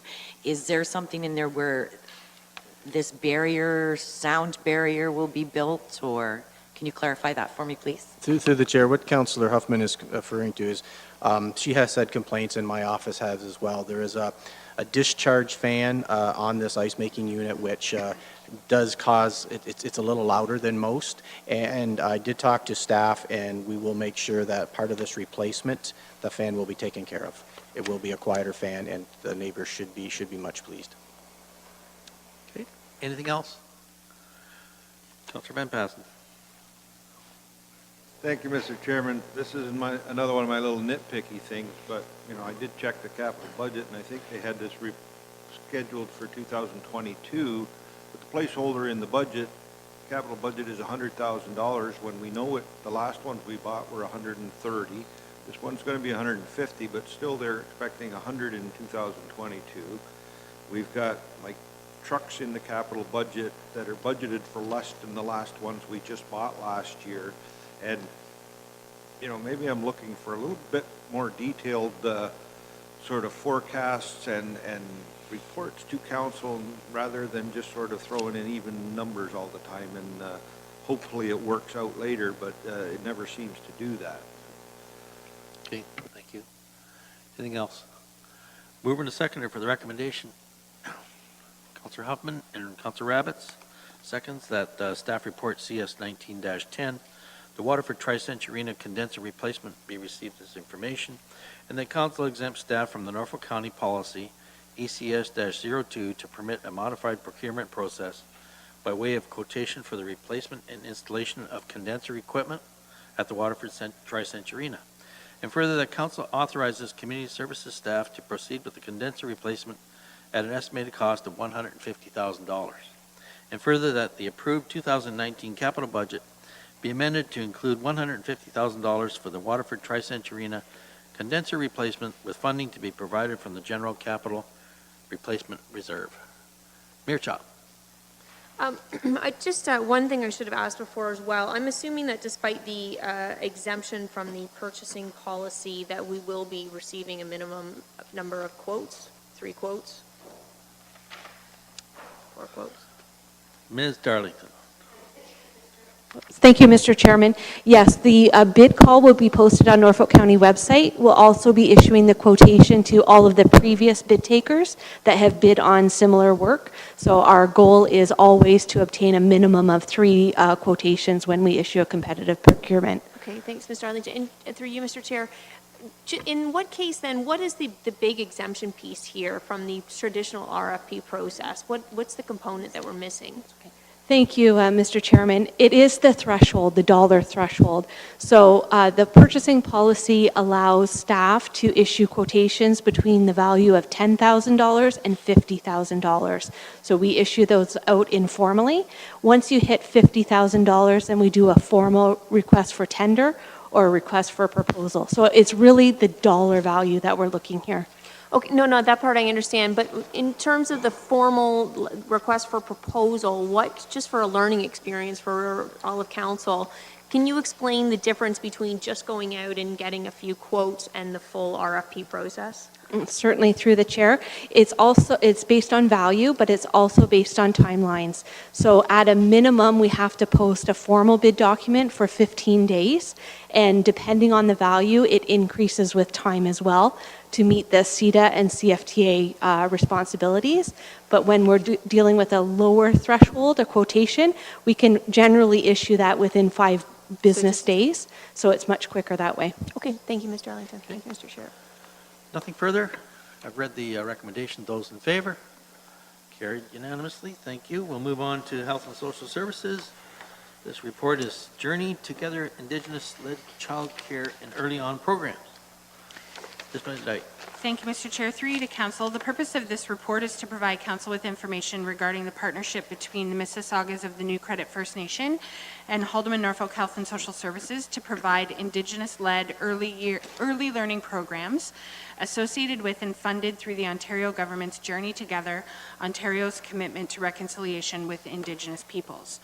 As the Consolidated Services Manager for Haldeman and Norfolk Counties for Licensed Childcare and Early On Child and Family Centers, our department partnered with the Mississaugas to submit a proposal to the Ministry of Education to fund Indigenous-led early learning programs in Hagersville that would be available to residents of both counties who are Indigenous and non-Indigenous through a retrofit at Hagersville Secondary School. The submission was approved and $1.7 million was allocated to our community to partner with the Mississaugas of New Credit First Nation to deliver these programs.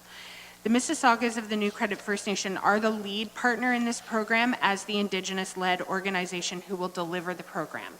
Because our department is the transfer payment agency with the Ministry of Education, we act as the flow-through for this grant funding. That's the way the funding was set up.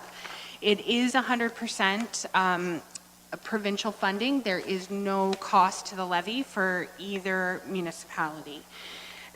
We are very proud of this partnership and very proud to be delivering Indigenous-led childcare and early years programming for families who are living off reserve in both counties. In order to finalize this partnership and move forward, we do need authorization from Council to sign a service agreement. And I would share with Council that at the Health and Social Services Advisory Committee, our colleagues in Haldeman County were very pleased about this program and about the partnership and are really excited to see it move forward. And I'd be happy to answer any questions. Questions from Ms. Van Dyke? Any questions? Mover to seconder. Councillor Rabbits and Councillor Huffman.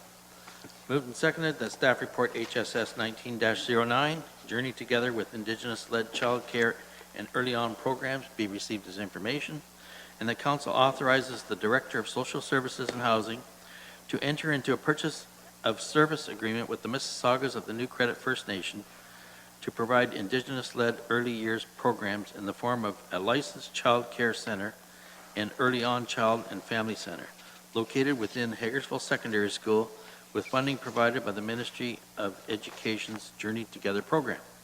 And further, that this approval is conditional upon submission by Mississaugas of the New Credit First Nations to Norfolk County of verification of adequate liability insurance and licensing approval of the child care space from the Ministry of Education. Those in favor?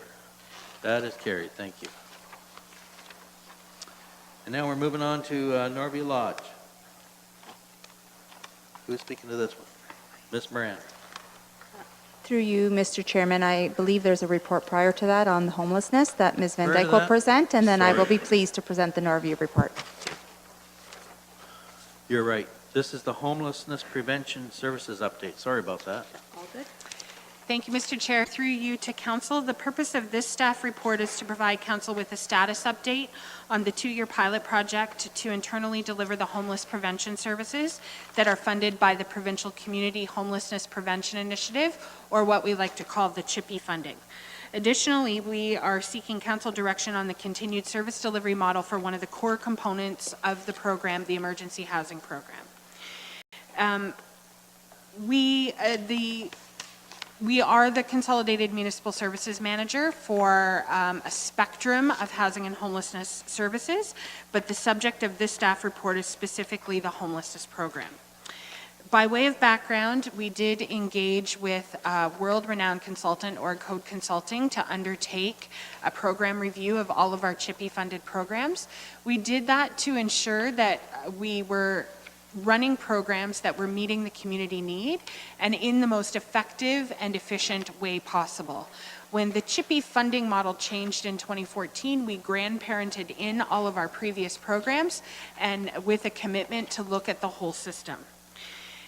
As a result of the consultant's report and a number of conversations at Council, final approval was given by the previous Council to initiate a 2-year pilot project to deliver the homeless prevention services internally as part of the Social Services and Housing Department, and to develop a coordinated entry system, or if you like, a one-stop shop in our office for homeless prevention programming, which focuses on diversion from homelessness and emergency housing wherever possible. The pilot project began in October 2018, and we have filled all of the positions. There has been one change to the original direction that we received from Council. The original direction was for us to go out to RFP for the delivery of the emergency housing component of the program. We did issue an RFP and we got no bidders, and our external service delivery partner at the time declined an extension of their contract. So because it is a core component of the program, we have been delivering it in-house with the 3 frontline staff that we have. As an appendix to this report, you can see the program outcomes that we have achieved between October 1st, 2018 and February 19th, 2019, which was the statistics were prepared for the advisory committee. It has been, I'm very proud of this team. It's a very small team, 3 frontline staff and a program manager, and I think that they have accomplished an awful lot. We do, however, respectfully require an additional housing support worker to specifically work with our residents who are in the emergency housing program to support them to get rehoused and to have their housing stabilized. The initial ask of Council and the initial approval was for us to have 2 housing support workers. And the intention of those 2 housing support workers were to work with people in the community in order to prevent their homelessness and not have them come into emergency housing to begin with. We have had to use one of those housing workers in order to support the emergency housing program. So that is why we are here asking for an additional housing support worker. I want to clarify something that's written in the report. At the time of the writing of the report, we were planning to recruit for a 6-month temporary position. That recruitment was going to occur during the time that Norfolk County was having its budget, our budget deliberations. And based on the conversations that were happening at council and the fact that this report was coming forward, that recruitment has not taken place. So we don't currently have anyone in this position. So the ask is that we get council approval to hire a temporary housing support worker for the duration of the pilot project, which would end September 30th, 2020. The position is fully funded by the Community Homelessness Prevention Initiative funding. The funding is actually currently in our CHIPI budget for this position. It was intended for an external service delivery partner, which we were not successful in getting. So we are asking to use that funding instead to hire a temporary housing support worker to join this team. And with that, Mr. Chair, I'd be happy to answer any questions. Questions? Mayor Chop. So just to be clear, Heidi, then there is no ask for any additional levy funding? Mr. Chair, through to Mayor Chop, that is correct. This program receives no levy funding. It's all funded by the province. Okay. Thank you. Further, Councillor Van Passen. Yes, thank you, Mr. Chairman. I have a question on sort of the statistics on page 339 there. You know, it lists out the monthly calls. I was just wondering how many of those calls during the month come from the same person? So, Mr. Chair, through you to Councillor Van Passen, we did, I apologize to Council that I did not include this particular statistic, but we have been keeping it. The more than 50% of the people who have been calling, this is their first episode of homelessness. So the number of people that we are seeing come through the program more than once is less than half, and that's 2 episodes of homelessness or 3 episodes of homelessness. We're not seeing more than that. And so the people who have in the past experienced multiple episodes of homelessness, those are the people that we really want to connect with a housing support worker so that this is their last episode of homelessness. Councillor Taylor. Thank you, Mr. Chair, and through you to Heidi. Also on the statistics on page 339, I'm wondering if we have the up-to-date February numbers. Mr. Chair, through you to Councillor Taylor, I don't have those with me tonight, but I can certainly provide them to Council. Further? Mayor Chop. Just one more question, just for clarification. In terms of the org structure in that department, is that, I just want to understand, so is there just one manager then with the 2 housing support workers below them? And looks like 1 intake division? Is that, so it's 1 manager to 3 people in that area? So, Mr. Chair, through you to Mayor Chop, in our, if I could take it one step higher, in the Social Services and Housing Department, which is Ontario Work, Housing and Homelessness, and Children's Services, we have a director who is myself, and then we have program managers who are frontline supervisors. And in this team, that is correct. There's currently 1 program manager with 3 frontline staff. The program manager also currently delivers the Housing Stabilization Bank. So she is not only supporting staff, but she is providing direct service to the community as well. Okay, thank you. Okay. So, mover and a seconder. Councillor Michele and Councillor Taylor seconds that staff report as HSS 19-10, Homeless Prevention Services Update be received as information, and that Council approve the internal service delivery of the emergency housing program for the full duration of the 2-year pilot project for homeless prevention services. And further, that Council approve the extension of the current 6-month temporary full-time housing support worker for the duration of the pilot project to deliver the emergency housing program. And further, that all costs associated with this temporary full-time position be funded from the 100% provincially funded Community Homelessness Prevention Initiative funding provided by the Ministry of Municipal Affairs and Housing. Those in favor of the recommendation? That is carried. Thank you. Now we'll move on to Narvia Lodge. Ms. Miranda. Thank you, Mr. Chair. The Work of Heart donation program was initiated in 2003 to raise monies for the purchase of items over and above budgeted items to enhance the quality of life for residents at Norview Lodge. This report is to request council approval to use the funds from the Work of Heart for an additional recumbent stepper for Norview for use by all of the residents. And with that, I'd be happy to answer any questions. Questions to Ms. Miranda? No questions. Councillor Martin. Thank you, Mr. Chair. Sorry. I'm wondering, group fitness instruction does happen at Norview, correct? Through the chair to Councillor Martin, yes, it does.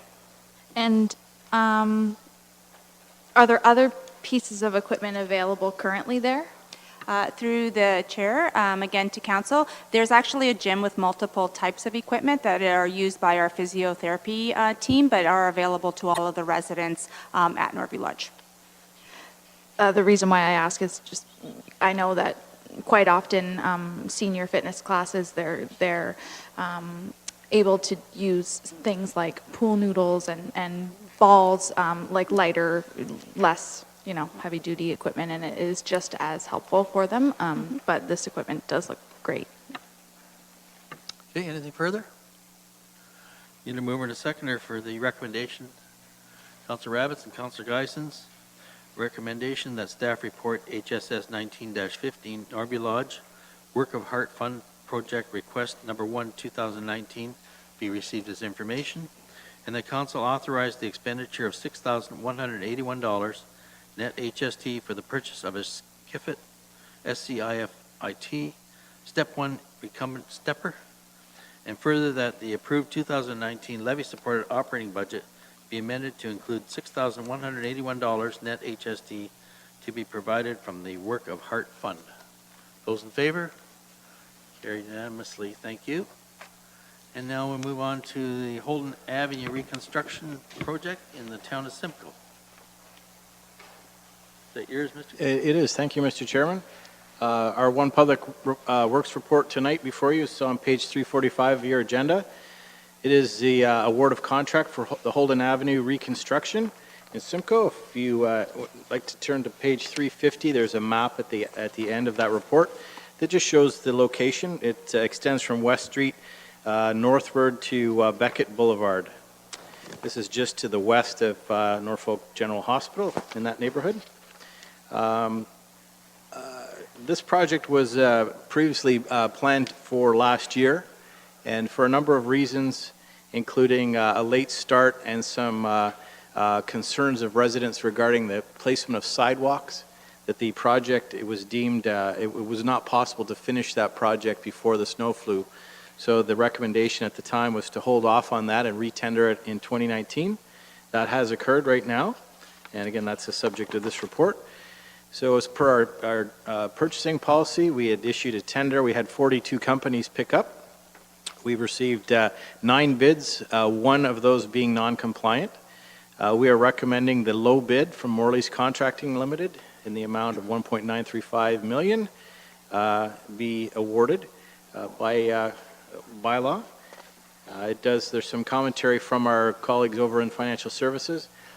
This project is $67,000 over the construction estimate that was provided in the budget. This is not uncommon. It's a large project for sure, and you will see over the course of the next few months contracts coming forward for road reconstruction. Some will be perhaps slightly over, perhaps slightly under, but we work within the allocation that's in the road reconstruction program. So we're recommending council support the recommendation here and award the contract to Morley's Contracting Limited. And I'd be glad to answer any questions. Okay, questions? Councillor Rabbits? Thank you, Mr. Chair, and through the chair to Chris. You did comment about the sidewalks, and I wanted to have a definitive answer that there will not be sidewalks included in this reconstruction. Is that understood to be true? That is correct. Through the chair, Councillor Rabbits, there will be no sidewalks associated with the reconstruction of Holden Avenue. Thank you. And one further question, if I may. I did also receive some concerns, particularly with the older growth trees that are in this neighborhood. and you're not anticipating having any trees removed due to the sidewalk, sorry, not the sidewalk construction, we've already put that to bed, to the road. 'Cause I understand some of those trees, the roots do run pretty deep, and they are very close also to the road. And I was just wondering if we are anticipating any significant tree removal, and if the property owners have been informed if that is to be true. Through the chair, it is a very mature neighborhood, most certainly. We don't like to get into removal of trees and so on. If there are problematic ones that may need to be dealt with, they would be done so, but they've all been identified on the design plans. Tree protection around the drip line and so on, that's part of the contract. The contractors are required to work to our specification. So with the exception of something that we may have to deal with on site, our plan is to keep that whole road facade in place, intact, while the rebuild goes forward. Okay. Further questions? No. Need a mover and a seconder for that recommendation. Councillor Taylor and Councillor Rabbit, seconder. That staff report PW 19-18, the awarded contract for PW 19-60, Holden Avenue reconstruction, Simcoe, be received as information, and that a bylaw be prepared authorizing the mayor and clerk manager of council services to execute a contract with the firm of Morley's Contracting Limited for contract PWE 19-60 in the amount of $1,935,154.86, excluding taxes. And further, that the approved 2019 capital budget be amended as outlined within the report PW 19-18. Those in favor? It's carried. Thank you. I'm sure the residents of Holden Avenue will enjoy that recommendation. Moving on to delegated purchasing authority activity. This is over to Shelley.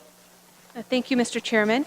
This report is an information report that has been prepared to advise Council of the Delegated Purchasing Authority activity that has occurred for the period of January 1st, 2018 to December 31st, 2018. Council will note that typically this report is given to you in 6-month sections. However, due to the election, you're given a yearly report this year. Council has delegated its authority to general managers to award formal bid documents with purchase amounts between $50,000 and $250,000, provided that the criteria outlined in the report are met. Attachment A to the report outlines all of the purchasing activity that has met the criteria and the conditions for delegated purchasing authority, and staff is recommending that the report be received as information. And with that, I'd be happy to answer any questions. Questions to Ms. Darlington? Don't see any hands up. Mover and a seconder. Michelle and Rabbits as a seconder. That staff report ECS 19-05 Delegated Purchasing Authority activity for January the 1st, 2018 to December 31st, 2018 be received as information. Those in favor?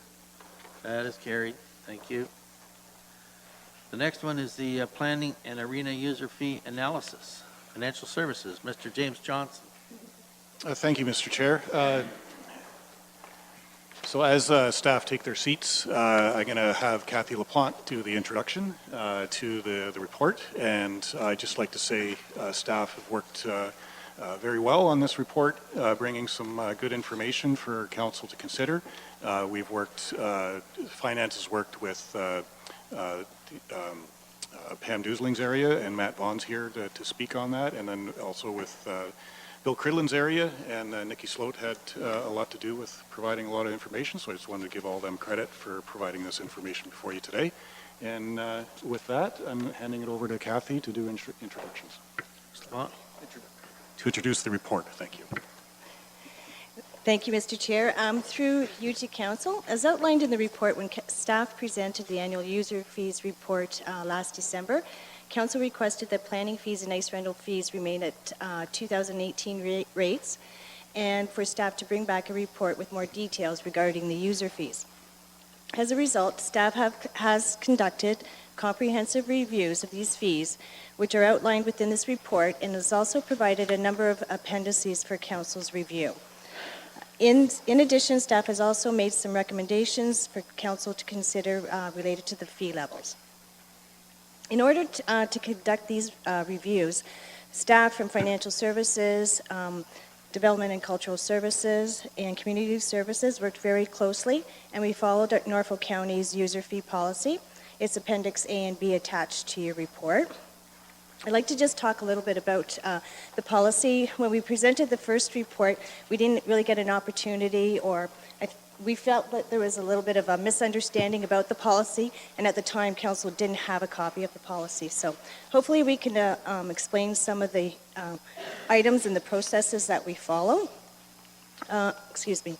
And just to summarize quickly, Norfolk County's approach is to user fees is to be very consistent and to establish a policy that our user fees are we have a basis, and the council can have some flexibility to issue some subsidies for certain fees. And if you didn't have this flexibility to be able to do this, the fees would be very hard and to administer. There would be individuals that would not be able to actually afford the fees. So this policy helps council and staff come up with a method that's consistent for us to calculate the full cost recovery, so you know how much it costs Norfolk County to provide these services, and the subsidy rates that the levy or other revenue sources are providing. Just to give you an example, if we had children's summer programs, council may elect to provide a subsidy because you want to promote usage. If you want to discourage usage like fire alarms, you would probably charge and elect no subsidy for fire alarms.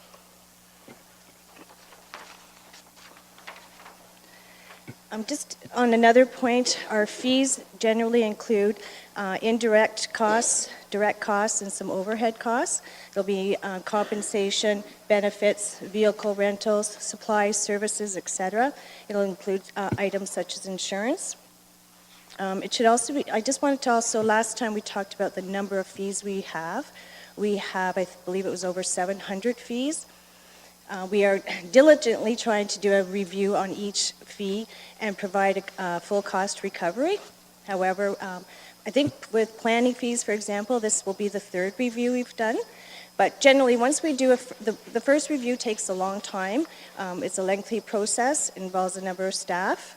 Once that's completed, we every 3 years or sooner, we just add a CPI or an inflationary adjustment to the fee.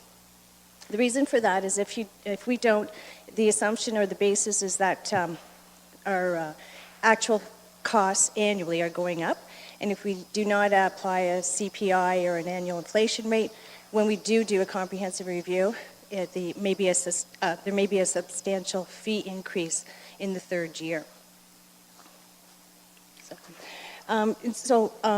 We're definitely, what we used in 2019 was a 2.1% CPI.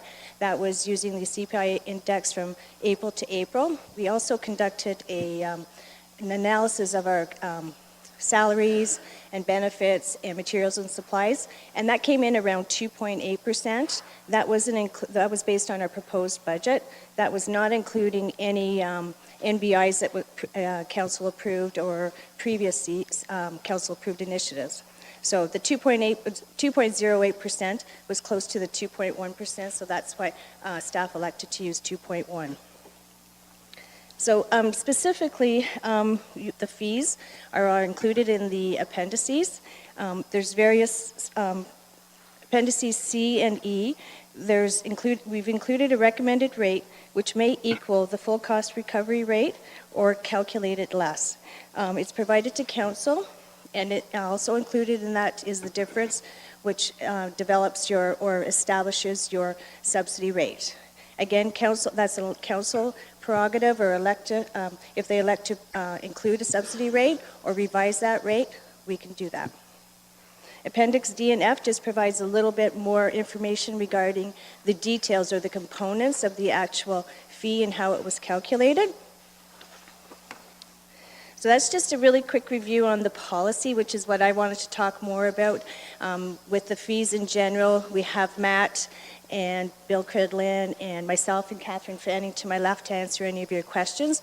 We just want to, I know I'm taking a little bit more of your time than usual for all these reports, but we just wanted to maybe talk a little bit more about the policy. You have it in your hands now, and if you have any questions, and that may help understand how we're developing the fees and the processes that we're going through. So with that, if anyone has any questions, we'd be glad to address Question them. to Ms. LaPlante. Mayor Chop. Thank you, Mr. Chair. I appreciate the report coming. I guess I'm a little bit disappointed in the sense that, you know, we just went through a big budget process where this council is kind of a little bit different in the sense that we want to see some more detailed information, and particularly with respect to the arena fees, to the Friday the 13th fees. There's this feeling in the community where, you know, what is the real cost of maintaining our arenas so that we can see that breakdown in more detail. And for myself, I was kind of hoping that we would see, you know, revenue lines, cost lines specifically to be able to say, okay, this is, you know, this is what we're spending on the, you know, utilities. This is what, and we're actually, as councillors, able to kind of see that breakdown in greater detail than what we have in this. Through the chair to Mayor Chop. So what you're saying is how they were developed. So in your appendix, you have Schedule A, I believe, and you can see that's it's only one page of this spreadsheet that we use. There's multiple tabs that feed into that Schedule A in order to come up with all that detail that you're speaking of. So what we did is we summarized those in Appendix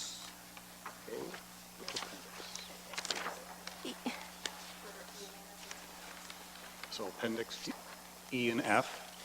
And we isolate the salaries, we isolate the materials, and there's some other columns there. For example, there's vehicle costs for the planners, and so on and so forth. So Finance made a decision to summarize that rather than giving you all the Schedule A's. It would have been another 309-page report. If that's something the council wishes us to provide, then we can do that. Through you, Mr. Chair. Well, I guess there's a happy medium. You know, if you'll remember when I did my opening budget remarks and I had a sample piece of the 2019 budget, and I asked one of the councillors what was in the services bucket, and they weren't able to answer the question because nobody knew what was in the services bucket, consulting fees and utilities and so on. And then I pulled out, one from 2017, and at least there was that level of breakdown. And I know that there's a bit of a challenge. You get into such a big organization, and so we've got this division. I know you're showing a little bit of a breakdown, wages and benefits, supplies and administrative costs. But myself, given that this has such a huge impact in our community where, you know, people are saying, hey, if you lower the prices, maybe more people will go and use the arenas. And we as a council also made a commitment to try to go and see if we can find some cost savings and efficiencies within our arenas. And with seeing what's presented before me, it's kind of hard to sort of justify it. Okay, there's $1,300 that's as part of other agreements, and there's $63.81 that's the supplies and administrative costs to other agreements. You know, it would be nice to see, like, what are the utilities in that building? What is the actual revenue that in total that we're bringing in from the arenas? What's the total, costs, and what are those costs that are going in there? And it doesn't have to be the full breakdown from the budget report, but some more detail than what we're being provided on the arena operations themselves. So perhaps not on each individual user fee, but so that we can also see what the operational aspect looks like from the arenas. Through you, Mr. Chair, to Mayor Chop. So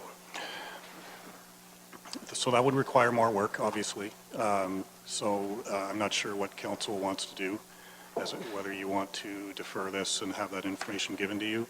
In order to provide that information, it will take more staff time to put it together. So I'm awaiting council's direction on that. Mayor Chop?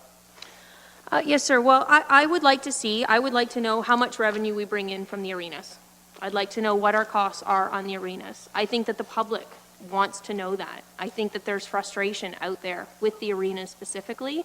And this report, although there is somewhat of a breakdown, it doesn't tell me anything, and I don't even, if it tells you something more, Mr. Chair, I would love to hear what that is. Well, I do believe I saw some numbers quite some time ago about what it cost, or how much it cost the taxpayers to operate the various arenas. Is that not right, Mr. Krillin, from previous days? Through the chair, yeah, I'm sure some of those numbers have been spread. Or circulated. I don't know if they're with this council or not, and whether they come from CSD staff, but we would work with finance staff to make sure the numbers were correct. To you, Mr. Chair, it'd be the same thing with the Friday the 13th report when it comes forward. I would like to see, here is the total revenue, so it's very transparent to the public. This is what we're bringing in, and these are our costs that go into it.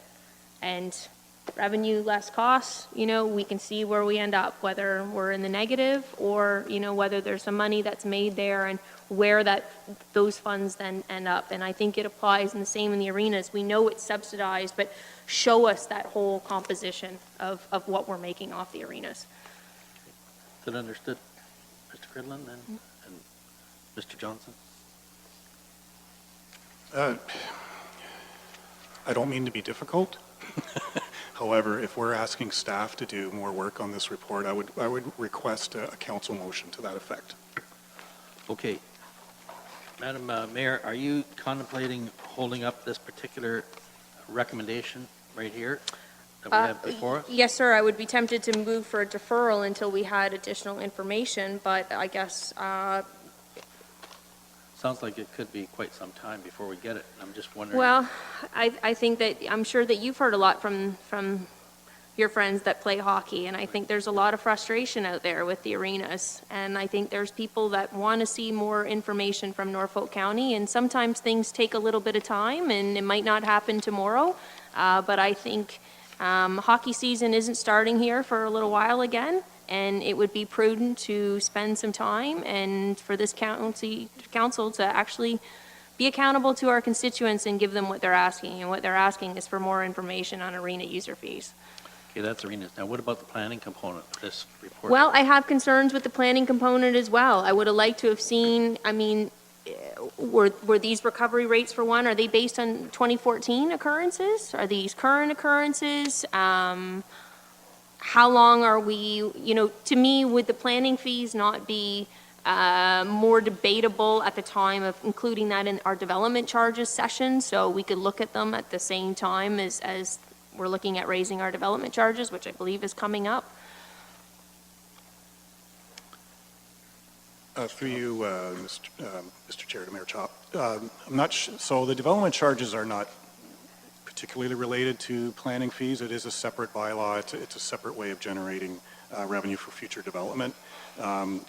When it comes to these fees, the way we presented the report is to show council what the full cost recovery is and what the subsidizations are, and that, generally, with arenas, we subsidize approximately 71% of those fees, and that's what we were trying to show council with this report. So, again, if council requires more information, I would respectfully request a council motion to that, and with some specific information. Okay, we do have a recommendation here. Obviously, you're not pleased with this one, Mayor Chop, right? No, and I don't think that everybody else should be as well. Okay, So. can you put a different suggestion? I'm going to go to Councillor Huffman and then Councillor Michelli, and perhaps you can put a different recommendation together. Thank you, Mr. Chairman. With all due respect to everyone that worked hard on this, this is not what I anticipated either. I was thinking that we were going to find out, for example, how much it costs to run the Waterford Arena from September 1st to the end of the skating hockey season, what it costs to rent the booth in terms of the, going forward for the RFPs, like just to have better understanding of all of that. There's nothing in here, I didn't see anything in terms of what the income or what the revenue is for typical off-season when we're looking at ball hockey or lacrosse or any other special events. And I know myself as a taxpayer, I've often wondered, so yes, how much does it cost the county to get from point A to point B, and what is the income versus the expenses? And those are all the things that I want to see in particular. I can't make it, this doesn't, I could find this, and I don't mean to be disrespectful, but I could find this in the activities guide, really. I see Mr. Johnson wishes to speak. Thank you, Mr. Chair, to Councillor Huffman. So in the resolution that was made, it stated that staff be directed to report back with more details on fees, and there's a number of fees there. That's all staff had to work with. What we've provided you today is more than what we've ever provided before. And my staff, other staff, have worked hard on this. And while I appreciate you need more information and different information, that is not the direction that was given to staff. So that is why I'm respectfully asking for another motion if you wish to defer this with specific information that you would like. Councillor Huffman again. Thank you, Chairman. And you're right, that's exactly based on that information. And that, again, and like I said, I don't mean any disrespect. Because I'm new to this as well, I guess I knew in my head what I was thinking I was getting, because I keep getting these questions asked of me and just kind of looking at different components of the, like I said, one of the big proponents for me is our service clubs, who we've been charging them funds where they put all of their money back into the community. So I'm just trying to kind of figure things out. That's my piece. So my apologies in terms of maybe not giving clear enough direction. So a motion going forward would be, what was that we had then? What was the previous one? Through the chair to Councillor Huffman.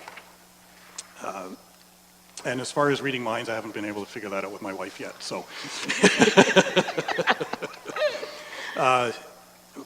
If I can make a suggestion, I mean, the current motion, it's in the report. If I can make a suggestion, we do have council next week. We won't be able to bring this back to you in a week. Perhaps we can bring a more detailed motion at council meeting on what exactly we would need, and then we could work together to try to accomplish that. I see heads nodding correctly. I will gladly work on that this Okay. week and have it ready for you. And Councillor Michelle, is that okay with you? Yes, thank you, Mr. Chair. Okay, I need a mover and a seconder to defer this item to council meeting a week from today. Yes, Councillor Van Passen. Thank you, Mr. Chairman. I had a lot of the same concerns about this. With the planning department, there's been a push to raise the rates because we got to get full cost recovery. Nobody ever says about reducing the costs, and like a simple consent application, a severance application at $100 an hour, is that 4 whole full days of staff time to come up with that amount? And then I flip over to like the arena operation. Yes, we subsidize the arena rates, I got no doubt, but in the winter time for hockey, it's $355.90 would be full recovery rate of the arena. But in the summertime, it's $414.97. How could it cost more to run an arena in the summertime than it does in the wintertime? So there's something in here that just didn't fit in my mind of proper numbers. And yeah, maybe we do need a bit more background because I'm not getting it. Okay. I do need a recommendation to defer this item to full council next week. I will defer, yes. Councillor Van Passen, and I think I saw Councillor Michelle's hand up earlier. Those in favor? That's carried. Thank you.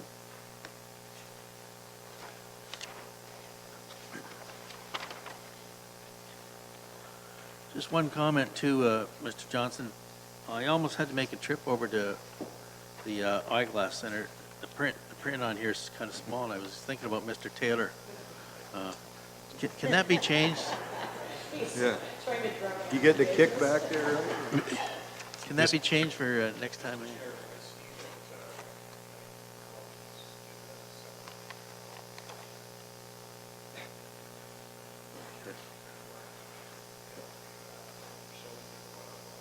See, us old guys get these things. Okay, wonderful. Thanks. Okay, we have a report here, application for encroachment agreement on Turkey Point property. That's the deputy clerk here. Thank you, through the chair, to committee. This is a pretty standard encroachment application report. The purpose is to seek committee's approval for an application for the encroachment agreement to recognize encroachment of portions of the building on Elm Street and Cedar Drive in Turkey Point. It's a long-standing encroachment that has been in place for 33 years. No accessibility concerns were raised by Corporate Support Services. You'll see the Roads Department comments that they typically advise that encroachment should never be permitted, but that's not always the case, and there are often times where there are encroachments, and the department has said that it's usually preferable to do an encroachment agreement than to remove, so they are also in support of this. Staff are recommending to execute and register an encroachment agreement with the applicants and recognize the encroachment of portions of the existing building on Elm and Land and Cedar Drive, and that the applicants pay all costs associated with the encroachment application, including the registration of the agreement, and further that the necessary bylaw be presented to council for adoption. And with that, I will try and answer questions from committee. Questions for the deputy clerk? No questions? Okay. Need a mover and a seconder for the recommendation. Van Passen and Rabbits that the Corporation of Norfolk County execute and register an encroachment agreement with Charles Anthony Ricatone and Lucille Ricatone, being the current owners of the property located at 249 to 259 Cedar Drive, Turkey Point, being legally described as Lot 149, Plan 128, and Part Lot 192, Plan 190, being Part 2 on Reference Plan 37R 1852, Township of Charlottesville, now Norfolk County, to recognize the encroachment of portions of existing building on Elm Lane and Cedar Drive, and that the applicants pay all costs associated with the encroachment application, including the registration of the agreement, and that the necessary bylaw authorizing the mayor and clerk to execute the said encroachment agreement be presented to council for adoption. Those in favor? That's carried. Thank you. Make a comment, Mr. Chairman? Yes, sir. Thank you. Part of the encroachment is just a little bit of a tin veranda, so you're out of the sun when you're picking up some really nice hamburgers in Turkey Point, and the other part's just part of the deck where you can eat your nice hamburgers in Turkey Point. So I encourage all of the councilors to go and physically look at this come summertime and try out some of the good food they have down there in Ward 4, right? Okay. Our next item, I am going to vacate the chair and hand it over to Councillor Van Pasten. Okay.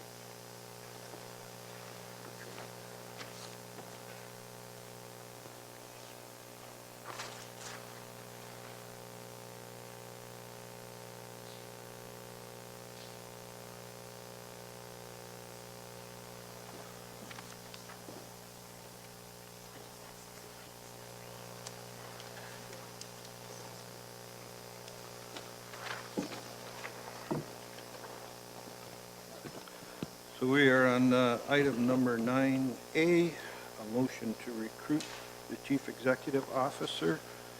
I guess in a perfect world, we will, it's been moved by Councillor Columbus. We would need a seconder to get it on the floor. So would there be a seconder for this motion?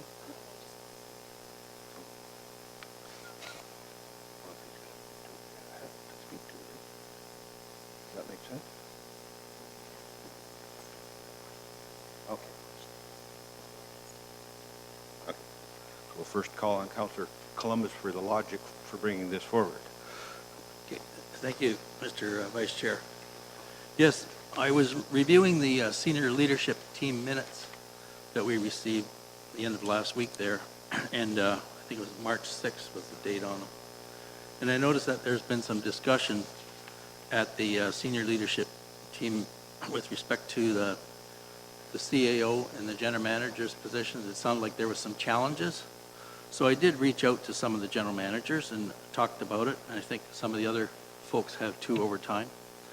And one of the things that we find without when the general manager is doing the CAO job, at the same time he or she has to do his job, his current job as general manager, the CAO's job, and also there's often persons who have there's vacancies or else they're off on sick leave or something.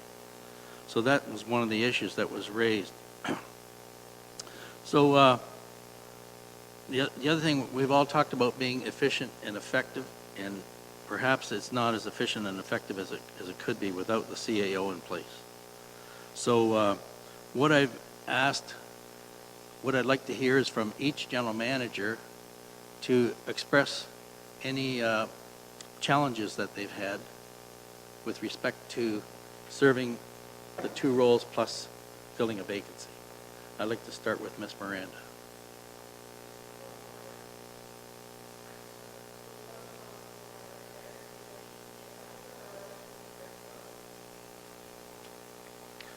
Well, I have asked that, but first, we would need a seconder to actually have a motion to discuss. So is there a seconder But I've moved for a this motion? deferral, and deferral takes precedence.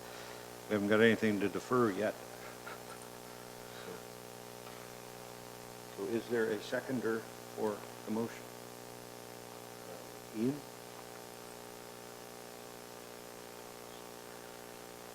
Okay, and now we can go to Mayor.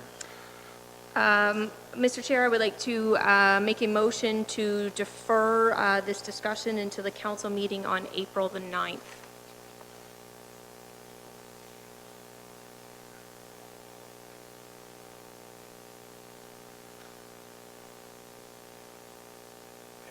Seconder for a deferral. Is there a seconder for a deferral? Councillor Shelley. Any discussion on deferral? We're not allowed to, right? So only to time and place, and you've already said April 9th, so I will call for a vote on the deferral. All those in favor? 1, 2, 4, 5. All opposed? 1, 2, 3, 4. That is carried. It is deferred to the April 9th meeting.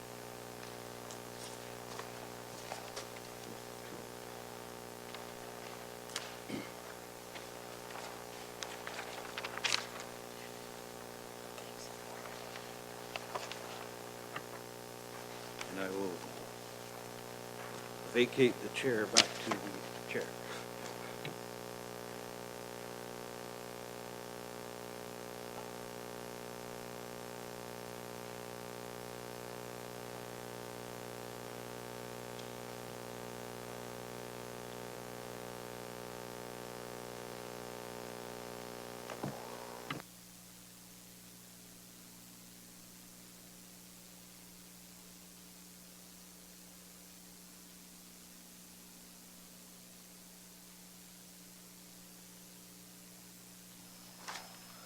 There's no notice of motion. Other business. Yes, Councillor Martin. Thank you, Mr. Chair. I do have a notice of motion, and I'm going to work with our deputy clerk and our clerk's office to formalize it a little bit better than this, but it'll be coming forward in the future, and it is with regards to Christmas luncheon and recreation space in Port Dover. So I wanted to bring that forward now, and I'll speak to it when the motion is properly formulated. Thank you. Thank you for that. Moving to other business, we'll start with Ms. Miranda. Nothing, thank you, Mr. Chairman. Oh, Mr. Sleshenkov. I'll pass, thank you. Mr. Johnson. Nothing to add, Mr. Chair, thank you. Mr. Beard. Nothing tonight, Mr. Chairman, thank you. Mr. Hoskin. Nothing tonight, thanks. Colin. Cribben. Nothing this evening, thank you, sir. Deputy Clerk. Moving to councillors. Mr. Taylor, Councillor Taylor. Thank you, Chair Columbus. I do have a couple bits of what part are we at here? Anyway, there are a couple things. I'd like to welcome Seborg Espresso to the downtown Simcoe community. I've been there 3 times at this point. It is very good. As well, I would like to remind everyone that Eat and Drink Norfolk tickets are on sale now. Get them while they're there. Councillor Michele. I don't think I have anything, Chair Columbus, other than just to kind of mention, and I hope I'm not stealing anybody's thunder, but I just think it's a great thing that Jason Gordy won the gold medal at the Paralympic Games on behalf of Norfolk County and everybody else. I just want to congratulate him. I would hope that somehow he can be recognized by Norfolk County Council. Councillor Huffman. I just have a few things.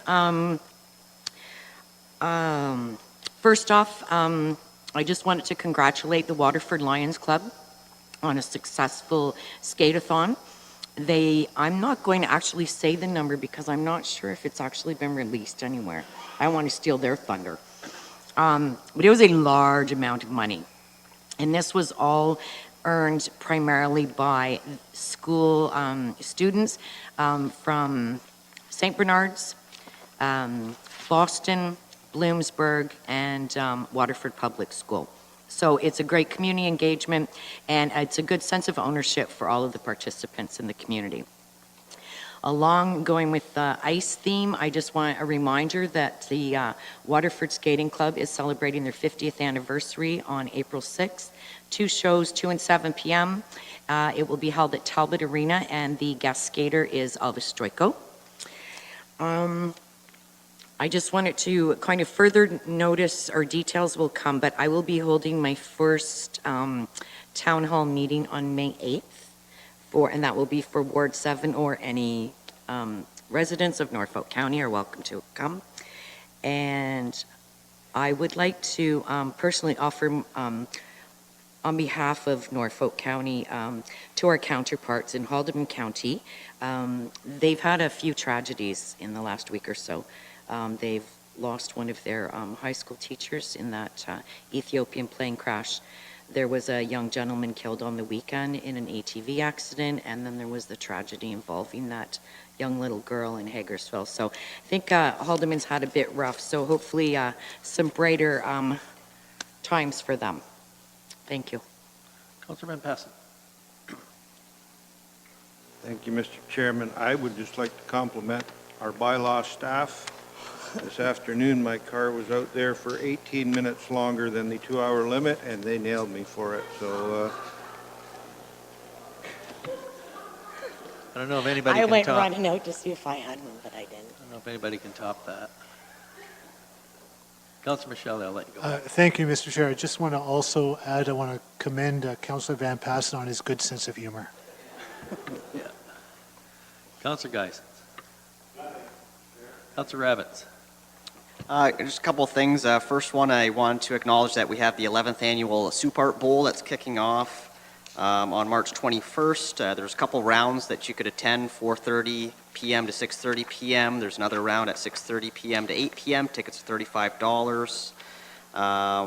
And there's a number of different restaurants. I won't give each and every one of them a plug here. That will be having soup, and it's at 21 Linwood Avenue here in Simcoe. Also wanted to just get a little bit more detail out there about Eat Drink Norfolk. It is a very popular event. It's starting April the 4th. And I have been advised if you don't want to be waiting out in the cold, there are long lines. Tickets are for sale in advance. And I would encourage everyone to, if they are thinking of attending, and it's over a course of a number of days, to get out there and get your tickets early. Thank you. Councillor Martin. Thank you, Mr. Chair. Just a quick one to let everyone know that the Arbor in Port Dover opens on Thursday of this week, and it is its 100th year of business. Okay. Mayor Chop. Thank you, Mr. Chair. Just a little update for everybody on Turkey Point. They were down there today at long last, burning some of the Phragmites. So I thought that was it, and the challenge with the Phragmites was at least on the right track to being over and completed, but unfortunately, what I'm hearing from the residents is the burn was only partially completed. So now we're still in a bit of an urgency here to March 31st to be able to get the mulchers in to finish what was left behind. So hopefully we'll be able to keep the pressure on parks here and be able to get that done by March 31st, which is the deadline. That's it? That's it. Thank you. I just have one item that came to my attention, and it's regarding the fact that the SPCA apparently is not going to be conducting business the way they have in the past. The Society for Prevention to Cruelty to Animals. And there was a case that someone had called me. It was right on the borderline between my ward and Kim's ward. So I wish I could have just pushed this animal across the road, Kim. It was a skunk, and it was acting funny on the person's step. And so I called, like, the OPP really, they don't like responding to something like that. I know they had a number of calls about this type of thing. Each year they get hundreds of calls about animals that are acting weird, and perhaps are rabid. And then I called the health unit and they asked, should the person bring it to the health unit? No, they didn't want to see it. And then they told me to call the Ministry of Natural Resources and Forestry. And then basically you got to cut the head off and take it somewhere to get that done. So these things are falling through the cracks. And raccoons are the same thing. And I know the OPP are having a real difficult time. They're spending a lot of time on looking after this wildlife that's acting strange. So I just wanted to add to that. I did speak to those people because I figured they were actually in your ward, but I did talk to them. They ended up taking care of the animal themselves.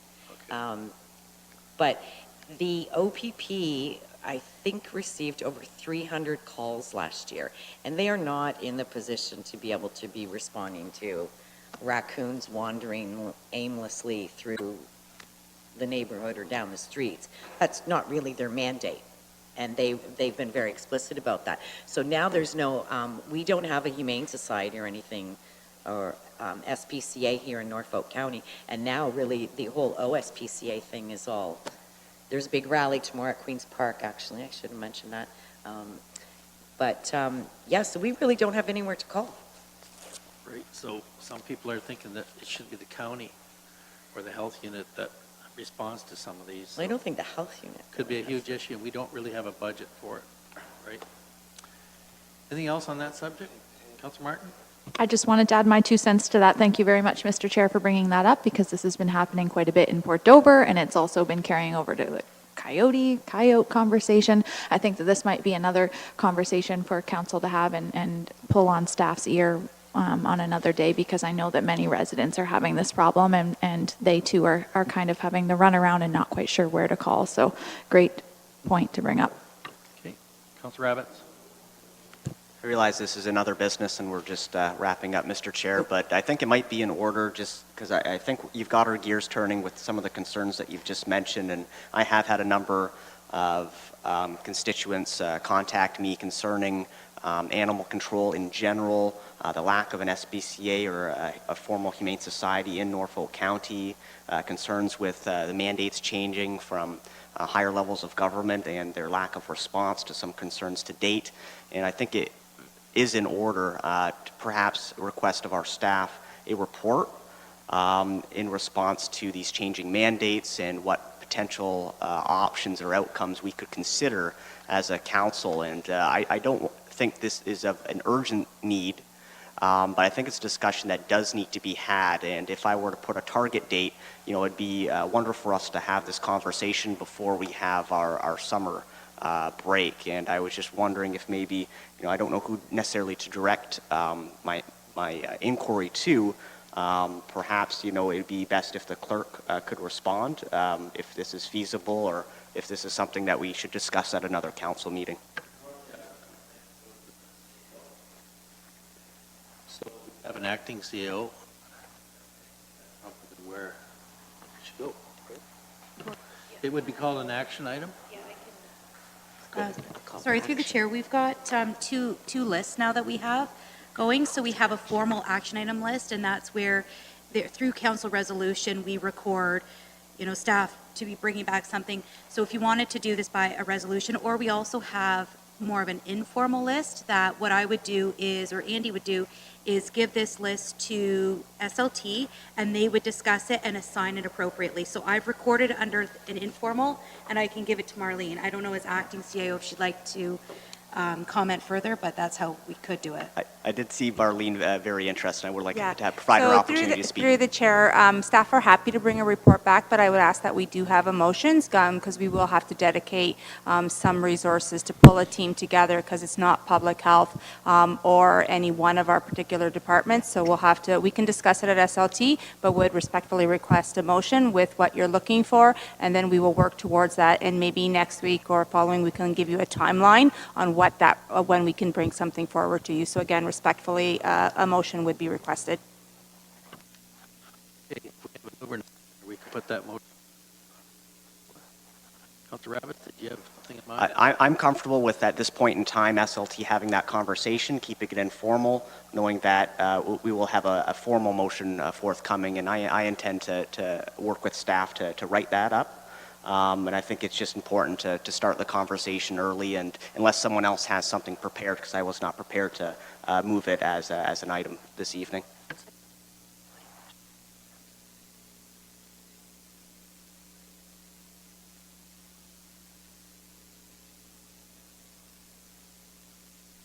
Through the chair, yes, we'll discuss it at SLT. We'll work with Councillor Rabbits, and we can work on what type of a timeline. As you bring a motion forward, provide us direction, and then we'll allocate resources accordingly based on that motion. Thank you. Okay, thank you. This meeting's adjourned. Thank you. Need a mover and a second. Rabbits and Huffman.